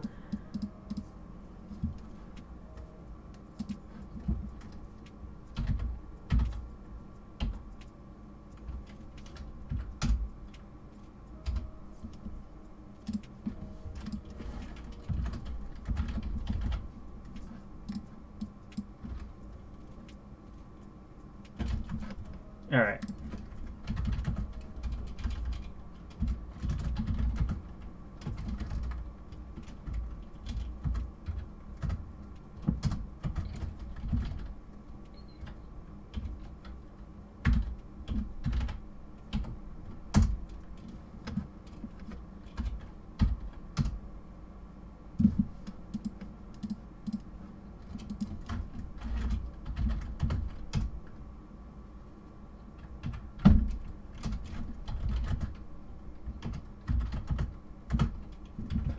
Can I even find this kanji normally? Oh my goodness, it's so difficult. It's so difficult to find that kanji. Ichi, cho. It's all the way on the second page. Ichicho. Ichicho. 1 trillion. This makes me realize how hard it would be if I theoretically robbed a bank in Japan. Oh man, honestly, stuff like that should be said in a classroom and not an online classroom. Saying that, I think you just put yourself on a list.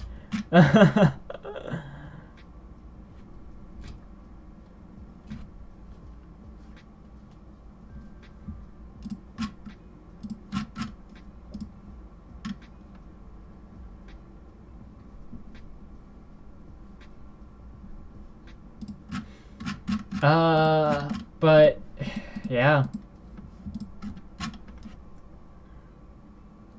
So these are like the extra big numbers that I wanted to cover. And as far as the page I'm looking at is concerned, we only go up to they only go up to quadrillion. I'm assuming there's more after quadrillion, but in Japanese, 1 quadrillion is sencho. Sencho.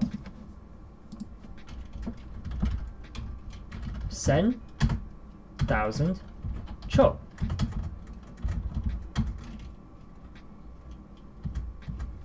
I didn't spell it wrong, did I? There it is. Page 4. Woo! Sencho. Sencho. 1,000 trillion. 1 quadrillion. We are not going to be using these numbers. It's just one of those things that's nice to know. Okay. So going back, and going to the Hitotsu system. The Hitotsu system is used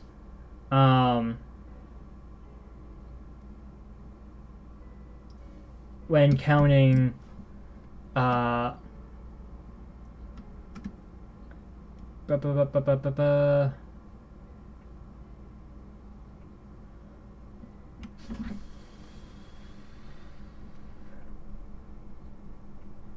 as there's a system where you can count things in a traditional sense up to 10. So the number doesn't really go up that high, but it's its own unique counter that you have never reached those numbers from counting. Neither have I, Gambler Bear. You're not alone. I've never went that high with my numbers. So the page I'm looking at right now taught me a few things. So now I want to go over to something called the Hitotsu. The Hitotsu counting system. So these are like the more traditional method of counting. So you can say, oh, I want 1 of those, or I want 2 of those. So it's generic, and it can be used in a lot of applications. But the only time you're not allowed to use this counting system is when you're counting people, time, or money. These are the three things you cannot be counting using what's known as the Hitotsu system. So number 1, we have, simply put, Hitotsu. That's the hiragana, which I should probably actually write down the kanji first. And this is actually an example of what I was saying earlier with the okurigana. This is a tsu. This is ichi. Ichi and tsu, but it is not pronounced. This is not pronounced ichitsu. No, we do not say ichitsu here. And how do we know this? Well, because of the tsu. When you see the tsu, we have a different way of pronouncing this. Hitotsu. Hitotsu. And that's what an okurigana is used for.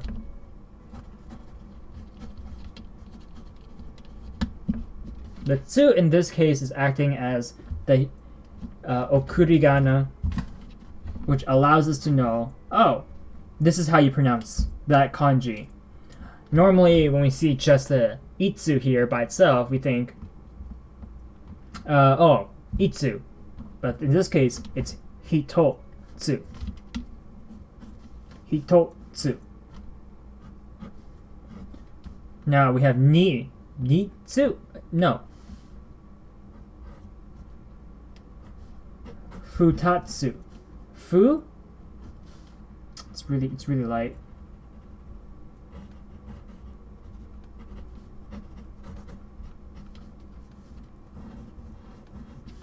Futatsu.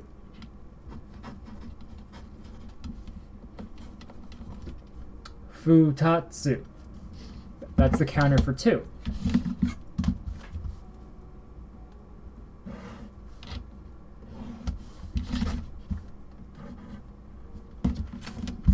And this earlier, when we saw 300, and we got the, and I saw the mitsu, or misen, this is mitsu. Oh, it actually looks a little funny because it's like that.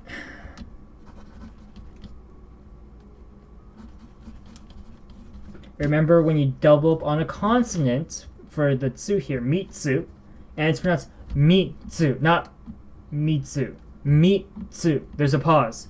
We have the small tsu.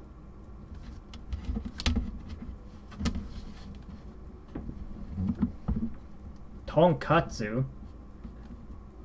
That's a dish, my friend. Alright. I'm also a little hungry. Gotta get lunch soon. Class will be over soon. It's already 1 p.m. I've been going at this for 2 hours. Class will be over soon. Don't worry.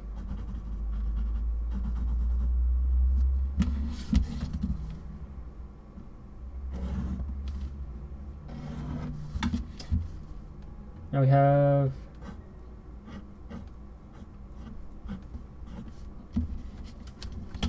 Yon. Thank you, Reneleaf. And welcome. We're currently counting using the Hitotsu counting system here. So it's more of a traditional counting system, which only goes up to 10 and does not exceed 10, and it also does not count people, money, or time. But you can use, but other than that, you can use these as a more generic counting system in regards to talking about items. So you might think, oh, yonsu? It's actually really close. It's actually really close. Yotsu. Yotsu.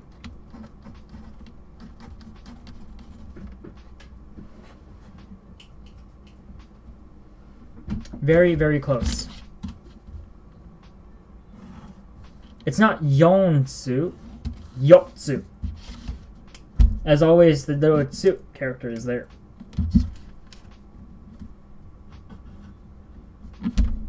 Number 5.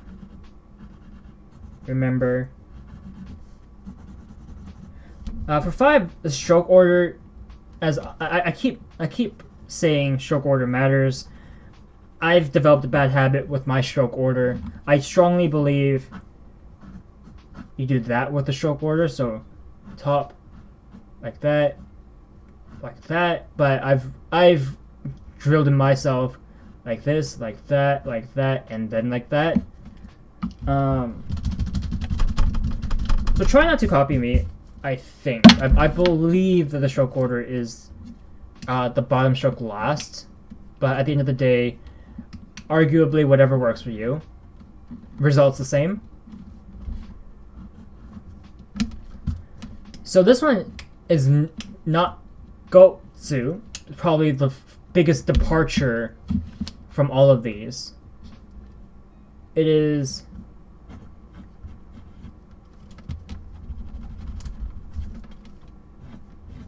5つ、5つ。いい 5つ. And note, this time, it's not a small tsu, it's a big tsu. 5つ.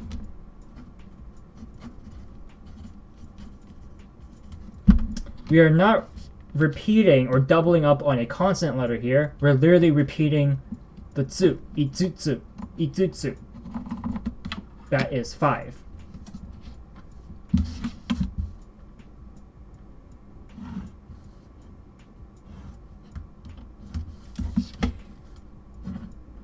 Six. Also a pretty big departure. Well, all of these kind of are. A lot of these kind of are. So 6. We remember 6. Normally you say roku for 6. But when counting using the hitotsu counting, we say mutsu.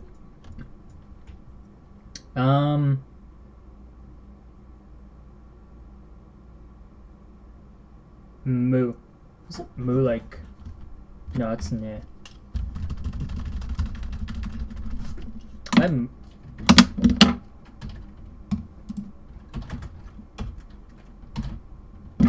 Oh right, it's the tsu with the thing. Mutsu. So I've forgotten because I haven't gotten my practice in yet. This is why practice is important, and hopefully everyone practices throughout the week, because I will be doing that from now on.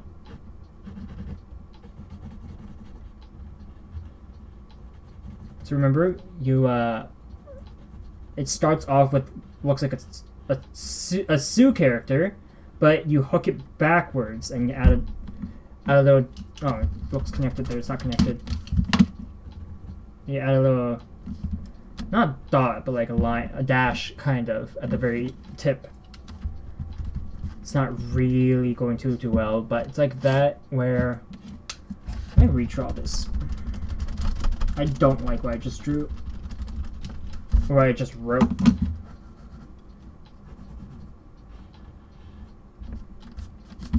That's a lot better. And just so everyone remembers, I'll put on the chalkboard here too.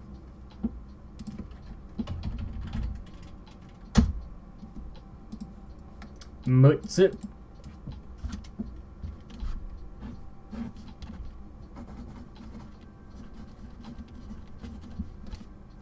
So it's not rokutsu, it's mutsu. That is the counter for 6.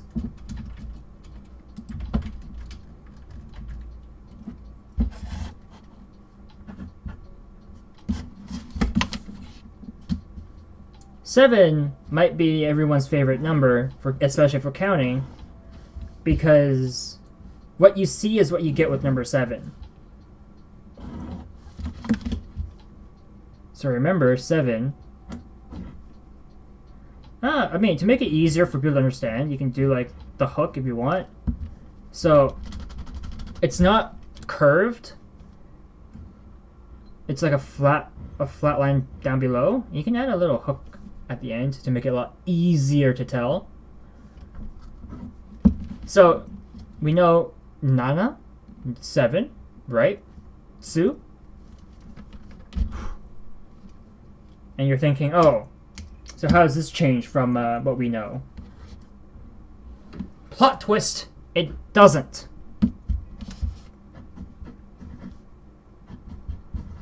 Nanatsu. Yes, 7 does not change from its normal number counting. Nana? Nanatsu. Same dealio. So for a lot of people that might be very simple to remember because nothing's changed. Nothing's changed. Nana? Nanatsu.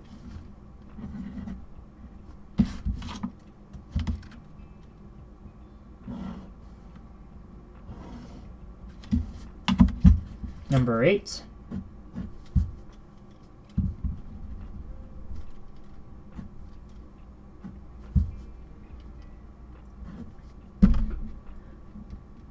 So knowing number 7 stayed the same, and it's probably, and I'm going to say this right now, it's the only one that stays the same, 8 is not hachitsu. It is yatsu. Yatsu. Yatsu.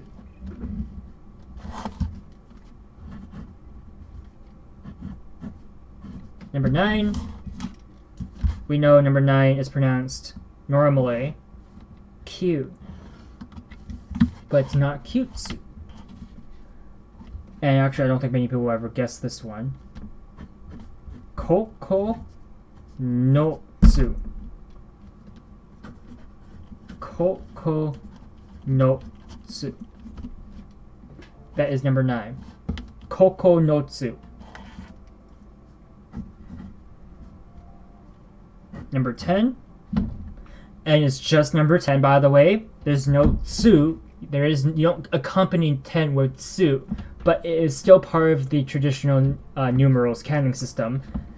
And it is not just ju, like ju from before. Ju-ichi, ju-ni, ju-san, ni-ju, san-ju, yo-ju. This is to. To. To.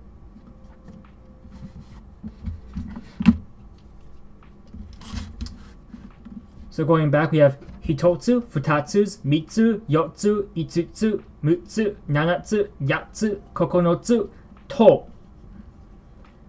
Everything has a tsu besides 10. And that's kind of a way to like tell yourself that the system doesn't go past 10. 10 is the stopping point.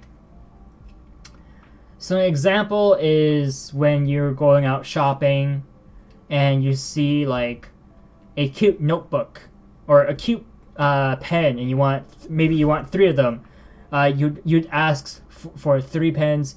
That pen has its own unique counter, but traditionally you can use this counter too and say, "Oh, I want mitsu." So like you can bring them over to the cashier. Like, "Kono pen wa mitsu onegaishimasu." I want 3 of these pens. I want 3 of these, and then using context of you holding pens, they'd understand. Something like that.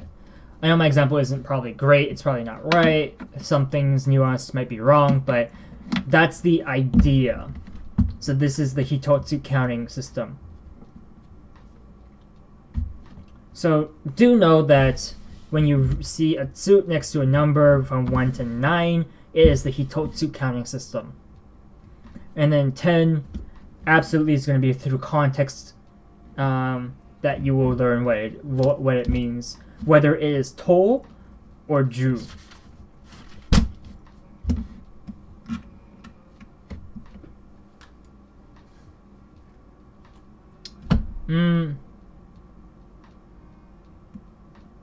You never remember the use of these counting? Fair enough. That's why it exists, as far as I'm aware.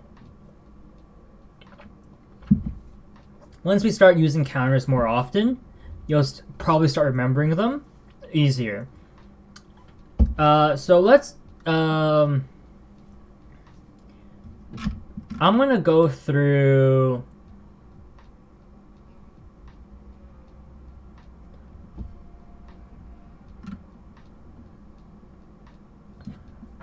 Yes, absolutely. Like, regardless, know this. This is for countings between 1 and 10. And it is probably the best fallback you can have, because people will understand you when you use these counting system. Past 10, however, you're looking to use the counting system. So, based on what I can quickly skim over here, there are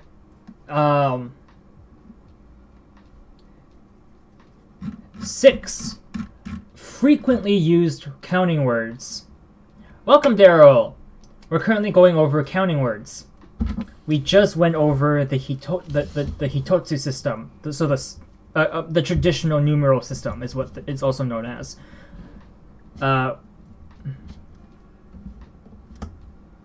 Mutsu. Mutsu.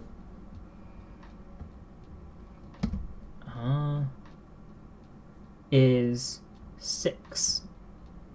Zana, you're close. 5 is itsutsu. Mutsu is 6. In context, this was a lot easier to understand, but this is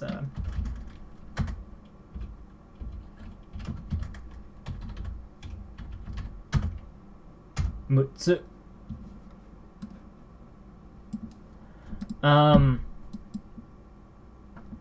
Yes. So you're wondering.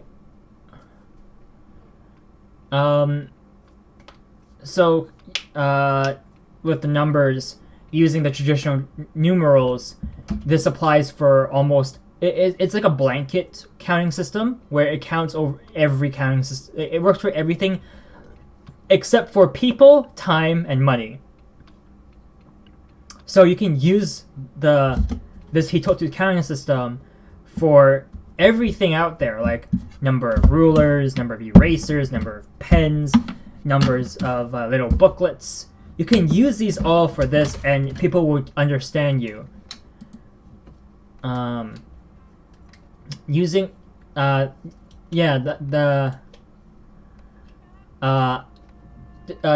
your counting over there is specifically for the numbers themselves. So alone, so without the tsu, this is ichi, this is ni, san, yon or shi, go, roku, nana or shichi, hachi, kyu, and this would be ju. In the Hitotsu counting system, using the same kanji, it is to, T-O-U, to. And the reason for this counting system to exist is because it's not easy remembering all the different counting systems out there for different objects, as Gambler Bear has exemplified. And so this is just a blanket way of saying thing, essentially. Like, I want that thing, this thing, I want this many of this thing. Type of deal would be the English equivalent. Today, I'm going to go over 6 counting words that's frequently used. And I'll continue in our next lesson. But for today, I think I've already gone through a ton of stuff. So here we went through the numbers. And by the way, there is no kanji for 0. In case people don't know, 0 is a borrowed number from English. And we just call it zero. Zero. There's no kanji for it. And then I also went over how you count past 10. So 10, 1. Juichi, 11. Juni, 12. Nijuichi, 21. Hyaku, that's 100. Specifically for 300. Sanbyaku. So you see here we have a dakten, the little dashes. So I can actually write here as a quick review. So we have hyaku, which is equal to hyaku. So we have 100, but for 300 we say san byaku. San for 3, byaku. So instead of hyaku, we say byaku. So there's a little tenten there, the dakten, the 2 dashes. And then specifically for 600 and 800, 600 we have ro byaku. Ro byaku. So that's very specific to 600. Ro byaku. And you can see the dakten on the he character is that circle dakten, not the double dash dakten. So instead of byaku, it's pyaku.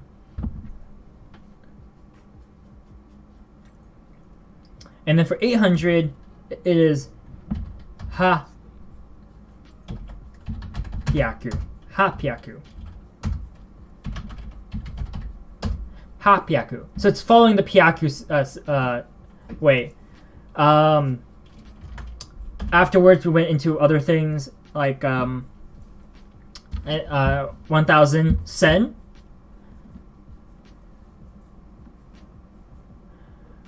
Ni hyaku, ni byaku. You would say ni hyaku.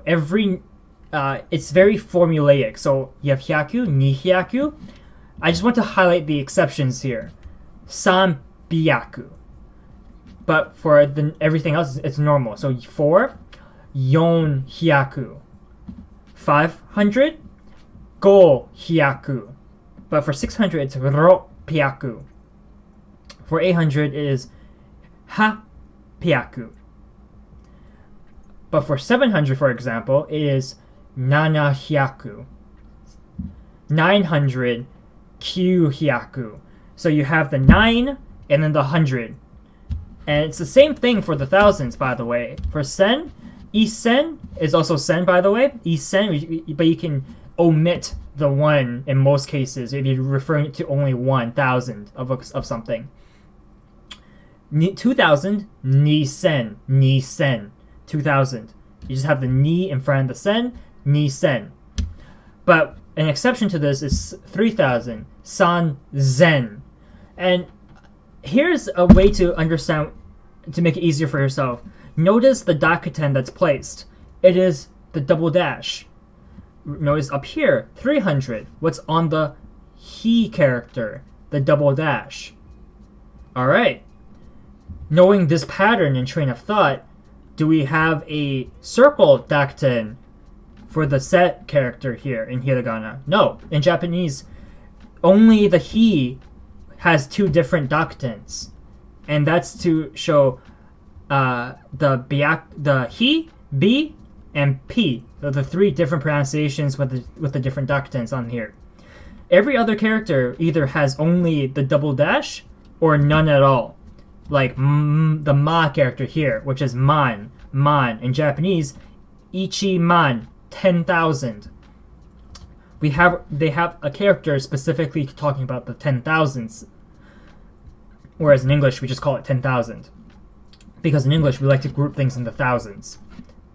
We have thousands, million, billions. They're all sets of 1,000s.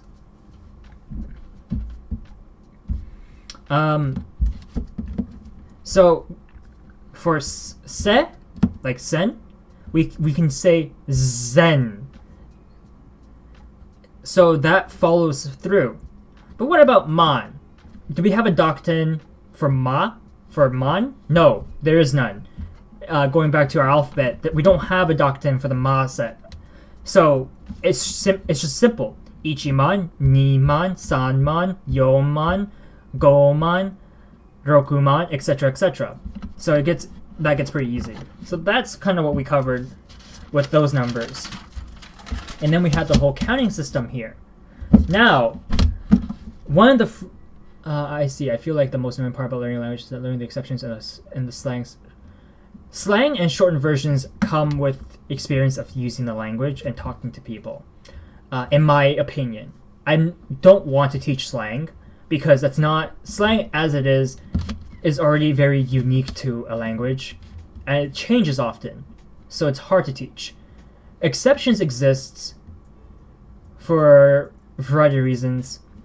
I can tell you right now that these exceptions exists in the language of Japanese because of certain linguistic rules, specifically pronunciation rules. It is easier to say sanzen than it is to say sansen. I won't get into why in this class because this is a Japanese related class and not a linguistic related class. But just know that rules like these exists because of a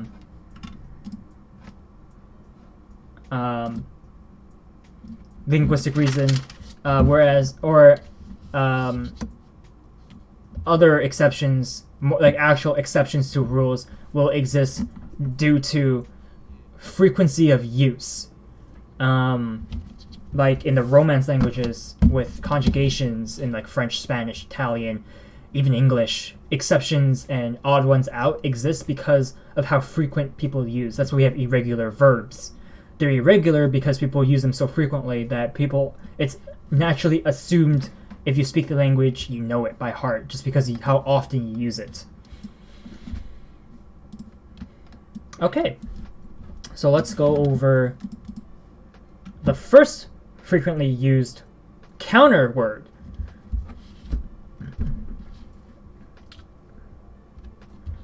And that is this one. Not that, that's wood. This one. And a lot of people might recognize this character, if they studied Japanese to an extent, as hon. Hon. Which by itself means book.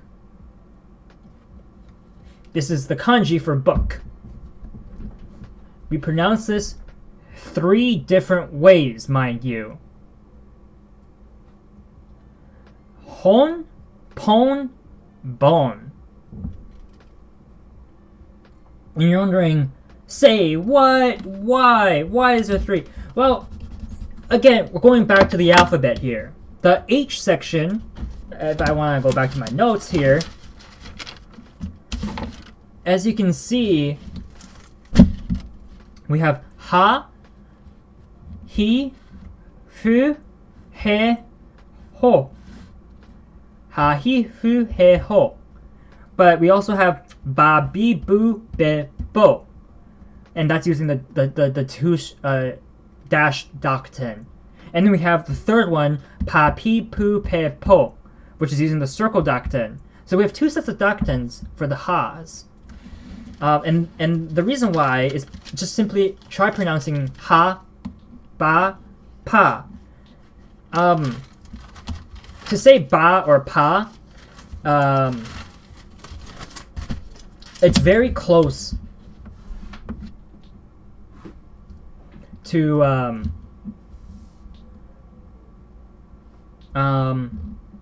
it's very close to how you pronounce it, like the method of pronouncing it, because ha is like it's one of those pronunciations that comes from the throat, and it's very open. You open your lips to say ha. Your lips are open. In the same vein, using your lips to pronounce a B sound or a P sound, you close your lips first, sure, but you open them wide up as you pronounce it. So b, p. If you don't open your lips, you can't pronounce those at all. At all. You can't say that's just the nature of it. So to make it easier on pronouncing these, that's why we have these doctens. So we have hon, book. We have bon. And then we have pon. H, B, P. And that's just the nature of how pronouncing these come about. Like these specific characters. Or specific sounds, I should be saying. Specific sounds. Nihon and Nippon. Oh.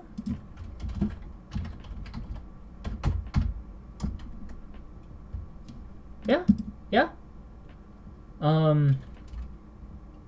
I don't know if they're interchangeable. I think Nippon specifically for what is specifically used in a counting context. Not counting context, in a specific context. Like you're talking about something that's Japanese. You say, like I think the meme everyone knows is like glorious Nippon steel, for example. It's not glorious Nihon steel. Nippon, I think, is more like, I think it's not. You don't say it's not Japanese, right? Yeah, no. Yeah, no. Yeah, but that's just kind of how it is. So you're not wrong. But so hon, our first counter word. So what does this count? This counts long, thin objects.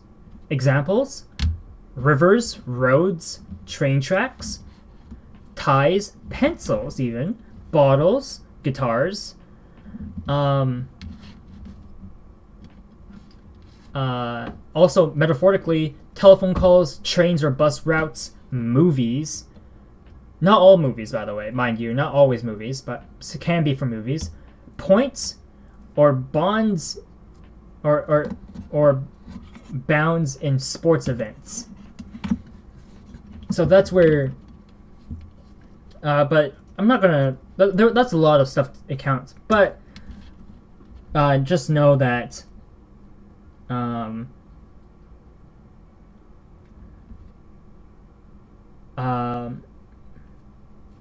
The biggest things to remember is the generic description. So it counts long, thin objects. This is important. Objects. Long, thin objects. So bottles is the easy one. Like a water bottle. It's pretty thin. It's cylindrical. Sodas are cylindrical, long and thin. A pencil is long and thin. So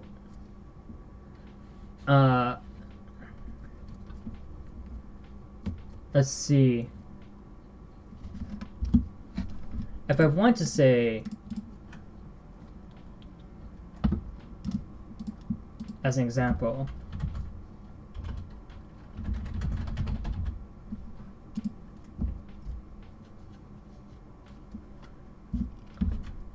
a stick is also a long thin object, absolutely qualifies.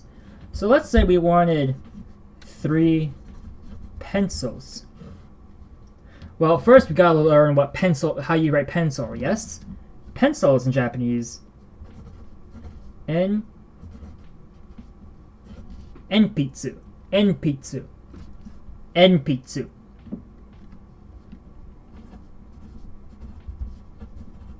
Enpitsu. There is a kanji for it, but it is a much more difficult kanji, so we're not going to go over that for today. So 3 pencils. San hon, right? Wrong. As I just said.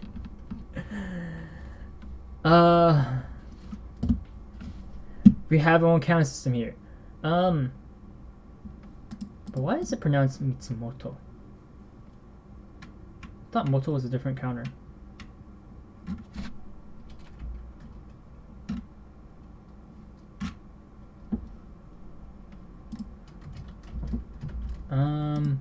Actually, is it wrong? Mitsumoto no Enpitsu. It's wrong, right?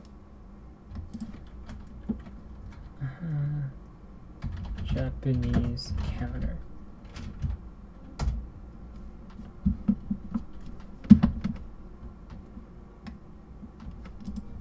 I'm looking at this page.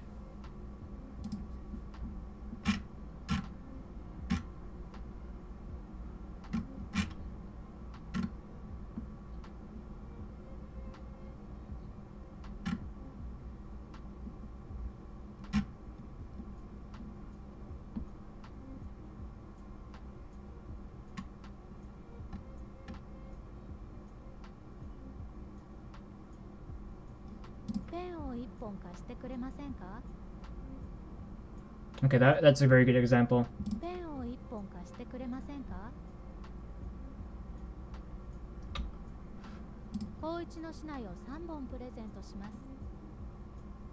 Alright, so san hon is incorrect. San bon is correct.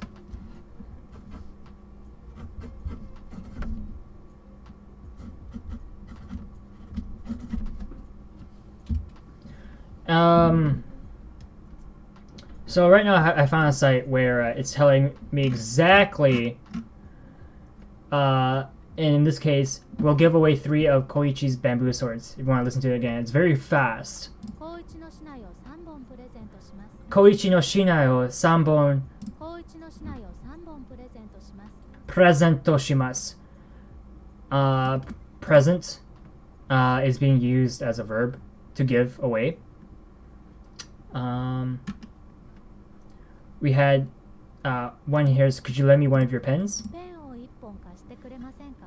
一本。高一の市内を3本プレゼントします。ペンを1本貸してくれませんか？ Wait, not pon, bone. 三本. Right. So one thing I've noticed that I will hope everyone else knows is that with the doctants, it's pretty consistent. Remember back in the numbers with 300, san byaku. Here for hon, the hon, it's also the dash doctant, so it's bon, san bon, bon. It's consistent. The consistency is there. So as long as you understand some numbers have very consistent doctrines associated with it, I'm sure you'll be fine. この袋には人参が6本入っています。6本. So like 6. 6本.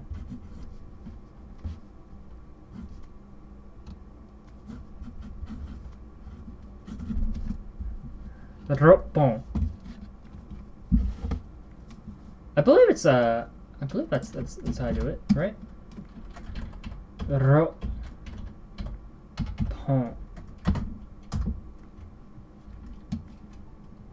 Yeah. Just need to learn how to write kana. Any suggestions on how I should go about that? Kana as in katakana or kana as in kanji?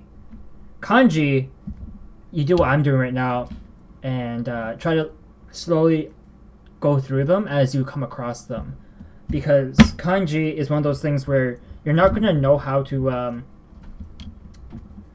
you're not really gonna know how to write it until you see it, and then you know based off that how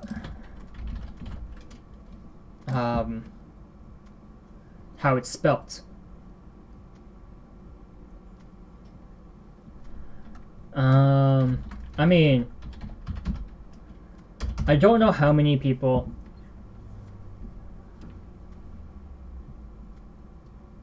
Alright, have a good night, Zenon. Thank you for showing Oyasumi Nasai.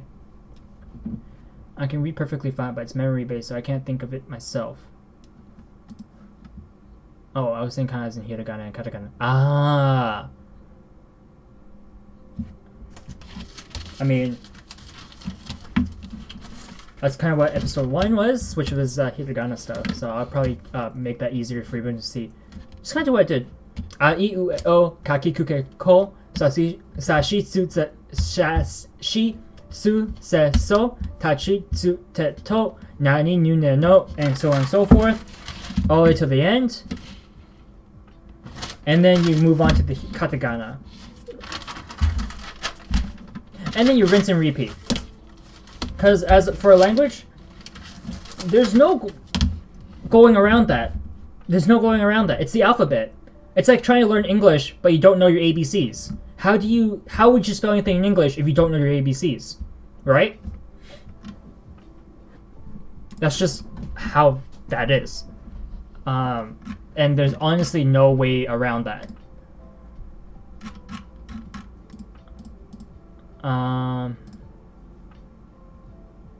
At least I can't think of a way around that. Maybe someone out there who knows a lot more can say more, but from my understanding, there is no good way around that.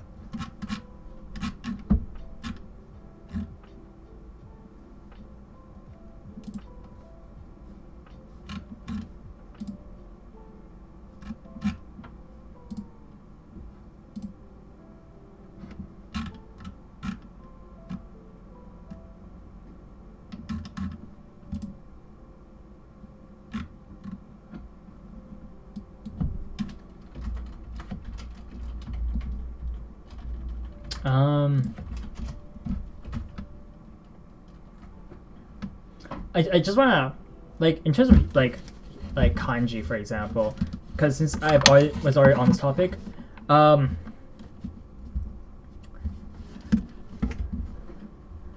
think let's give everyone here a brief history on how Hololive CEO received the name Yago. In English, a lot of people will call him Yagu because, you know, goo. but in Japanese they'll say yago. Yago. How did this come to be? You can thank Subaru for that. Ozaku. Ozaku Subaru. Ozora Subaru. My bad. Sorry, Subaru. Ozora Subaru. I'm not good with your last name.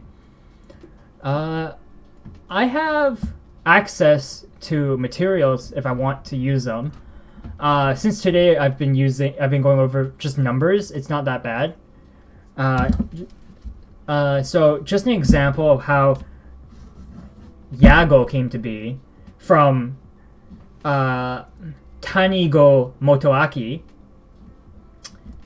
was because Subaru misread this kanji.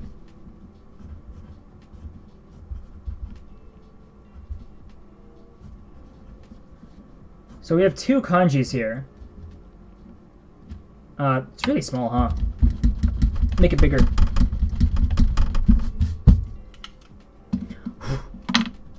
Gosh darn it. There's erasers all over my keyboard.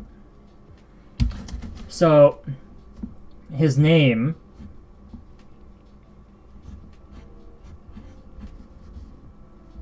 that's a little bit better.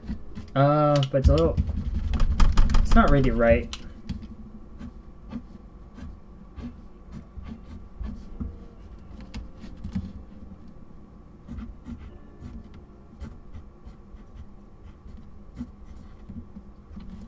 So Tanigo. Okay, that's what I thought.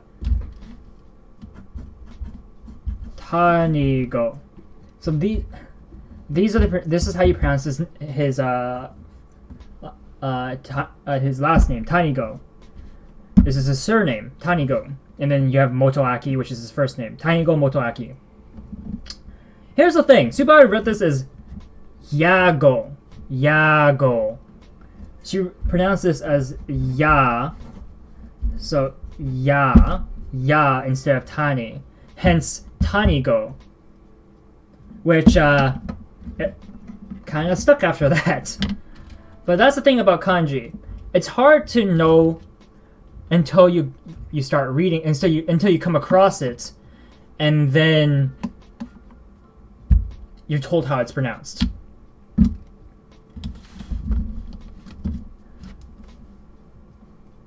So yeah, and that's kind of what I'm trying to do with today's thing, where we have hon, pon, and bon. Hon, bon, pon.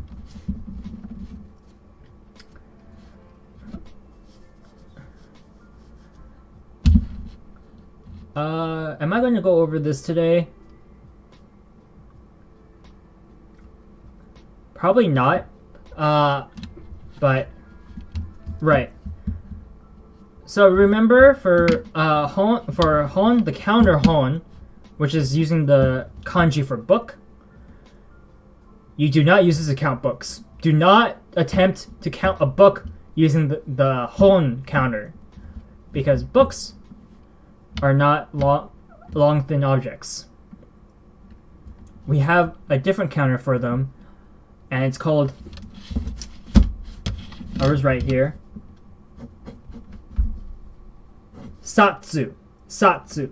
The kanji being that. Satsu. This is a counter specifically for books. You only ever use this to count books. Even Japanese people struggle with kanji sometimes. Yeah, absolutely. Absolutely. Because it's meant as a... Because if you think about it, kanji is written specifically for writing purposes. It's because you never hear kanji. You don't hear kanji ever. It's specifically a written way of doing things. To give context through writing. Because certain kanji, different kanjis can sound the same, but have different meanings to them, how would you differentiate them normally? Aside from context, kanji provides context. That's what the kanji is used for. It's just like how we know what the hitotsu system, ichi, we pronounce that as ichi, right? But you add the tsu, suddenly it's hitotsu. Hitotsu. When you say it though, like pretend there's no visual here. Let's take away the visual. You say ichi. People immediately know. Ichi, yeah, one. They get that. You say hitotsu. Yeah, no, they still get that. It's not like suddenly they don't understand. No. They understand. You say hitotsu? Yeah, one thing. One item. You say ichi? Yeah, they still get that. It's not like suddenly, oh, he's saying ichi instead of hitotsu. What's he talking about? No, they get that. They get that. It's for oral communication, people understand pretty easily. And for written, well, if you're going to be writing something, you're not hearing anything, right? You have to read it. You have your own, get it. It's used so people don't misunderstand. Exactly. For oral communication, it's so much easier because once you start talking, you create context for the people listening so they know exactly what you're saying. But when it's written, you're going to need a little bit more. And kanji is just a way to use. It's just a way to use, from my understanding, to like make it easier to count or to understand what's happening. It's another layer of context that's visible to the reader.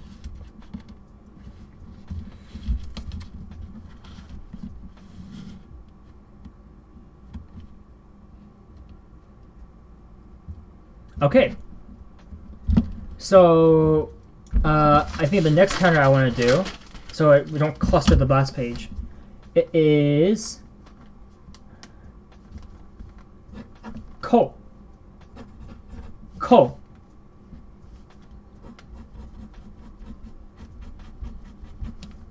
Ko. I mean, kanji is the Chinese alphabet, mind you. So it's quite literally just the Chinese alphabet taken and used in the Japanese language. And in Chinese, each character has its own unique meaning to it. Unlike English, where or any language uses the Roman letters, where you have the letters that build up into words and the words hold meaning. In Chinese, each character is an alphabet character. Is their entire alphabet. Each character holds its own meaning. Okay, so we have ko. You don't know where to start? You start by reading. And why? It's because kanji is specifically used for writing and reading. You don't ever use kanji for any oral communication ever, because that's just hiragana. That's just hiragana / katakana. Well, even though that's still a writing system. That's still just writing. When you pronounce things and you use the basic, the most basic alphabet to represent that. So, like here, I say ko, you understand I say ko. But what kind of ko am I saying? Technically, I could be meaning child. This kanji, if I can make it darker, this kanji is ko. This means child. Ko. As in kodomo. Ko. Child. But this is not the ko I'm going for here. This is not the ko I want to go for because I'm using the counting ko. So so how do we know what kind of kanji or context I'm looking for? Kanji-wise, there's actually several.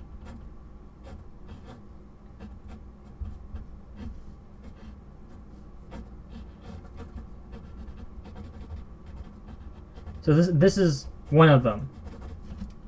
This kanji can mean ko. However,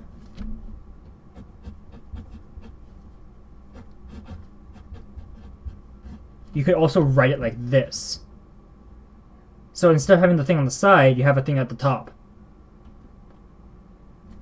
Or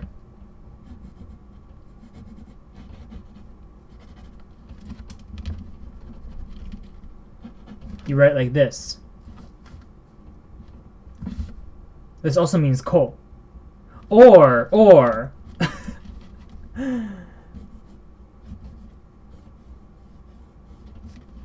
use the katakana. Apparently.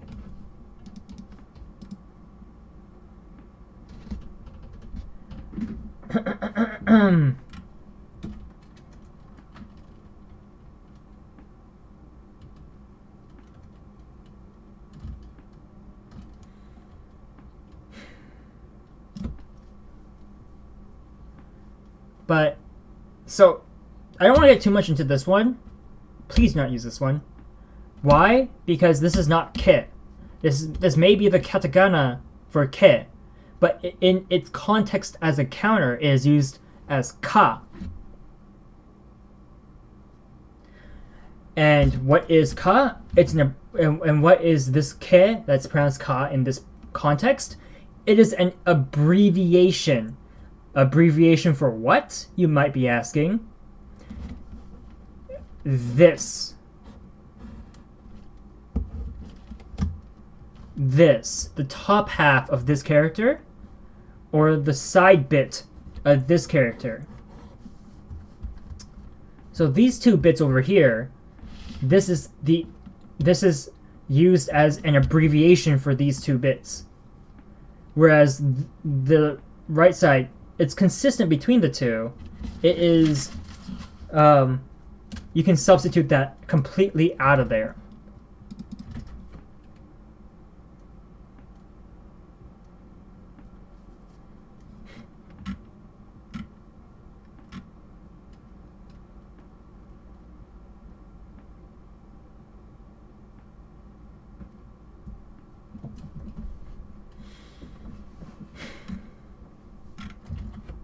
Meanwhile, this is probably the least. This is one is probably the least used, so I would advise against using this one.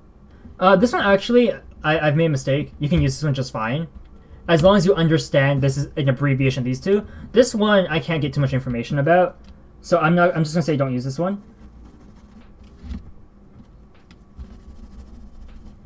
But otherwise, you can for sure use this kanji. Or even this kanji. These two kanji will mean the same thing for counting. Or if you feel like you want to be lazy, you can use this as a counter too. Do mind the fact that this is a small ke. So,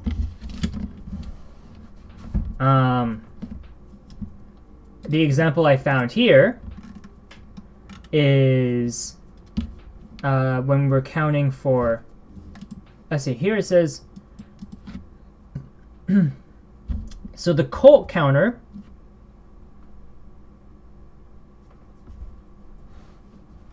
you need to learn radicals, then how to read the kanji, and also remember the most common kanji by heart. There's many ways to approach it. I won't tell, at this point, I've suggested one way of doing it. I won't tell you how exactly you should go about it. Everyone learns it differently. I would say if you want to learn kanji, just read. Like, maybe go look for some Japanese newspapers and go from there. If you read Japanese, the Japanese newspaper, you can even find it online. Like, every day for like a week to a month. You'll learn so much kanji. You'll pick up so much. No joke. No joke. But that takes dedication.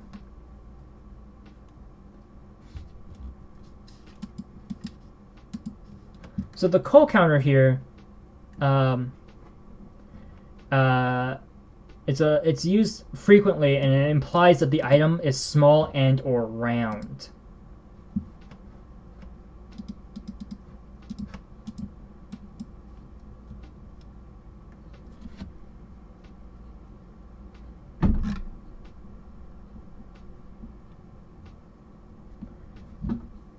And then you can. So how would we use it? But what are examples of small round objects? Apples, eggs, small compact objects that you can. Anything else you can think of?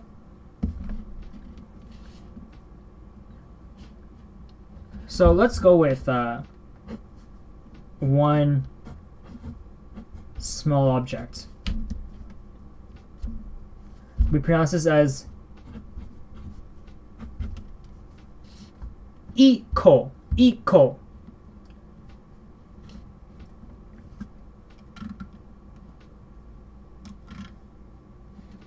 And this is a very standard way of pronouncing it. So instead of ichiko, it's simply iko. But then for 2 is niko. Tamago means egg, yes.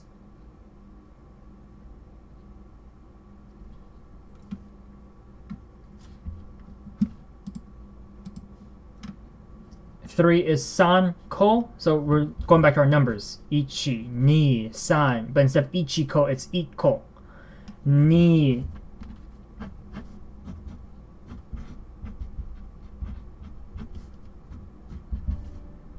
Niko. I'll put on the chalkboard. It's easier than my camera right now.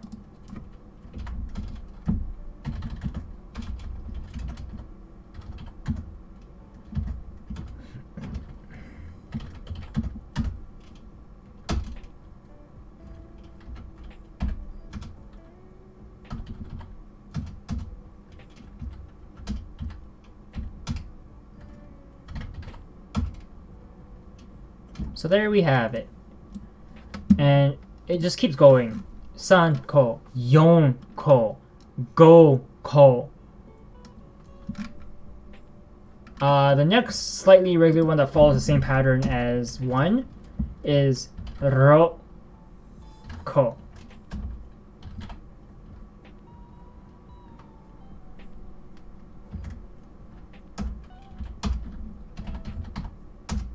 Roko. 6 small round objects. Nanako. 7 small round objects. Hako. So this is the next one. Hako. So it's using the small tsu to pronounce the words here. Hako. And remember, small tsu, it means a break or a pause. 9. Kyuko. 10. Juko. So 10 is actually, although you can't really hear it, it's actually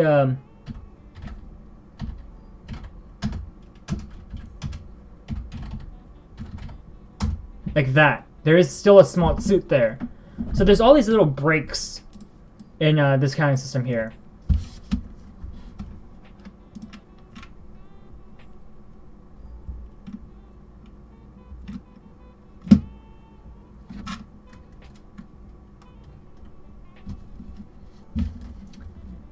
So let's see, take your egg example here, because I found one right here as well. To say I used 2 eggs. So let's write that down. I used 2 eggs. Tamago. Tamago. I will not use any kanji we have not learned yet. So tamago o ni ko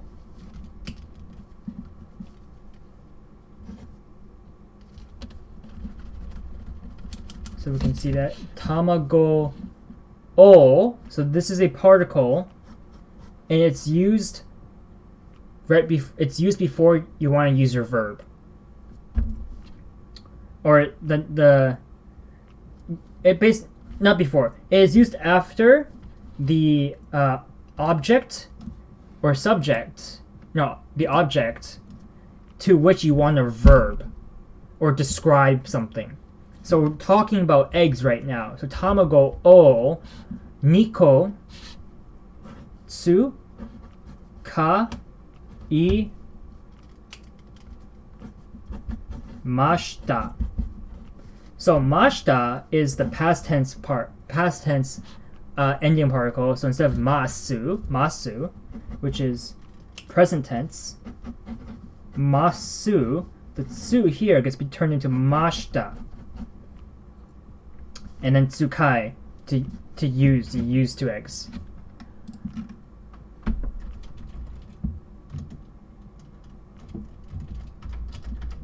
Right. That's going to be all the time I have for today. It's going to be a 3-hour lesson. I only covered 2 count words, and it's not too in-depth either, unfortunately, so I apologize for that. I want to get through a bit more, but I don't want this to drag on for hours and hours and hours and hours and hours when it doesn't have to. Next week, I will continue working on counters and probably have things out like pre-written and organized, and I can just go through it like a textbook with you guys.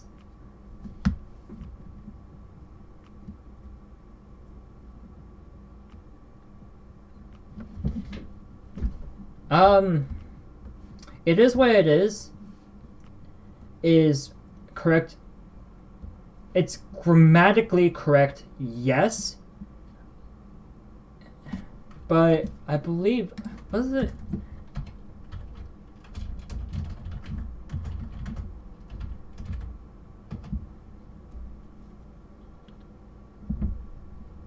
JLPT test, I have not.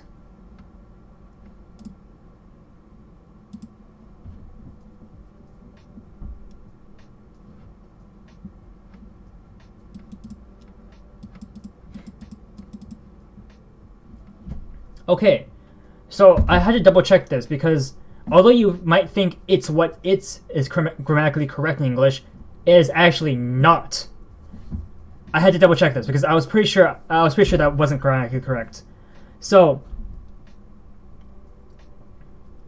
I'm gonna quote user Nabokrig on Reddit for posting this 4 years ago, where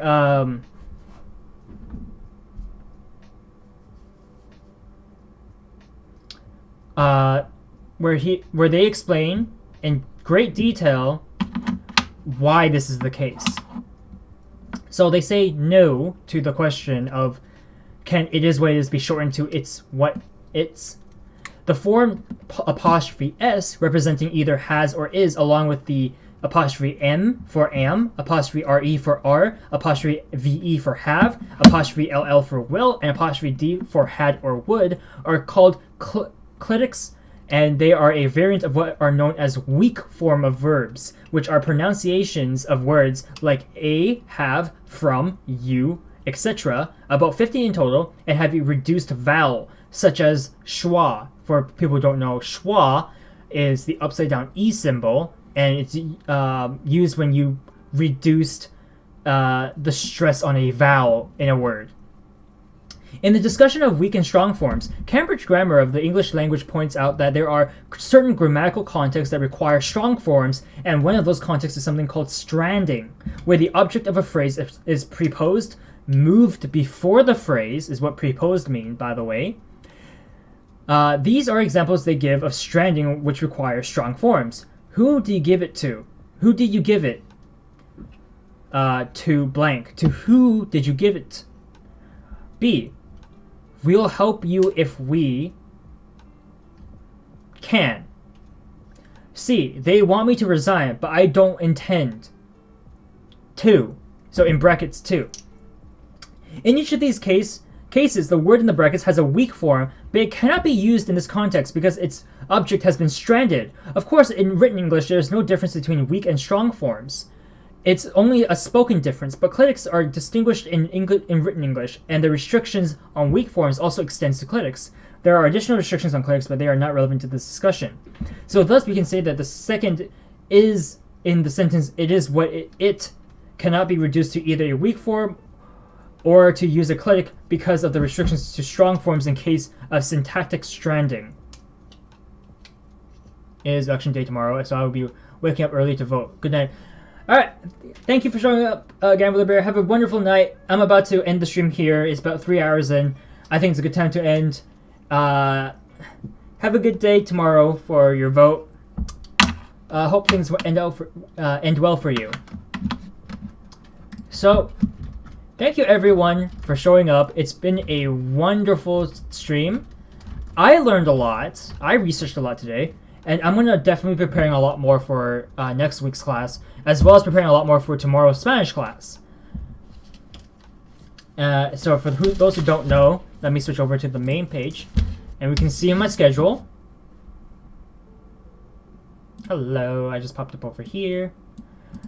Today's lesson is Japanese class. Tomorrow's lesson is Spanish class. I'll probably have a stream later tonight where I play some games, but aside from that, that is it for today. Thank you everyone for showing up. Thank you. I can't thank people enough. Honestly, I really can't. It's been a wonderful time, and I'll see everyone again later. Have a good night. Have a good day.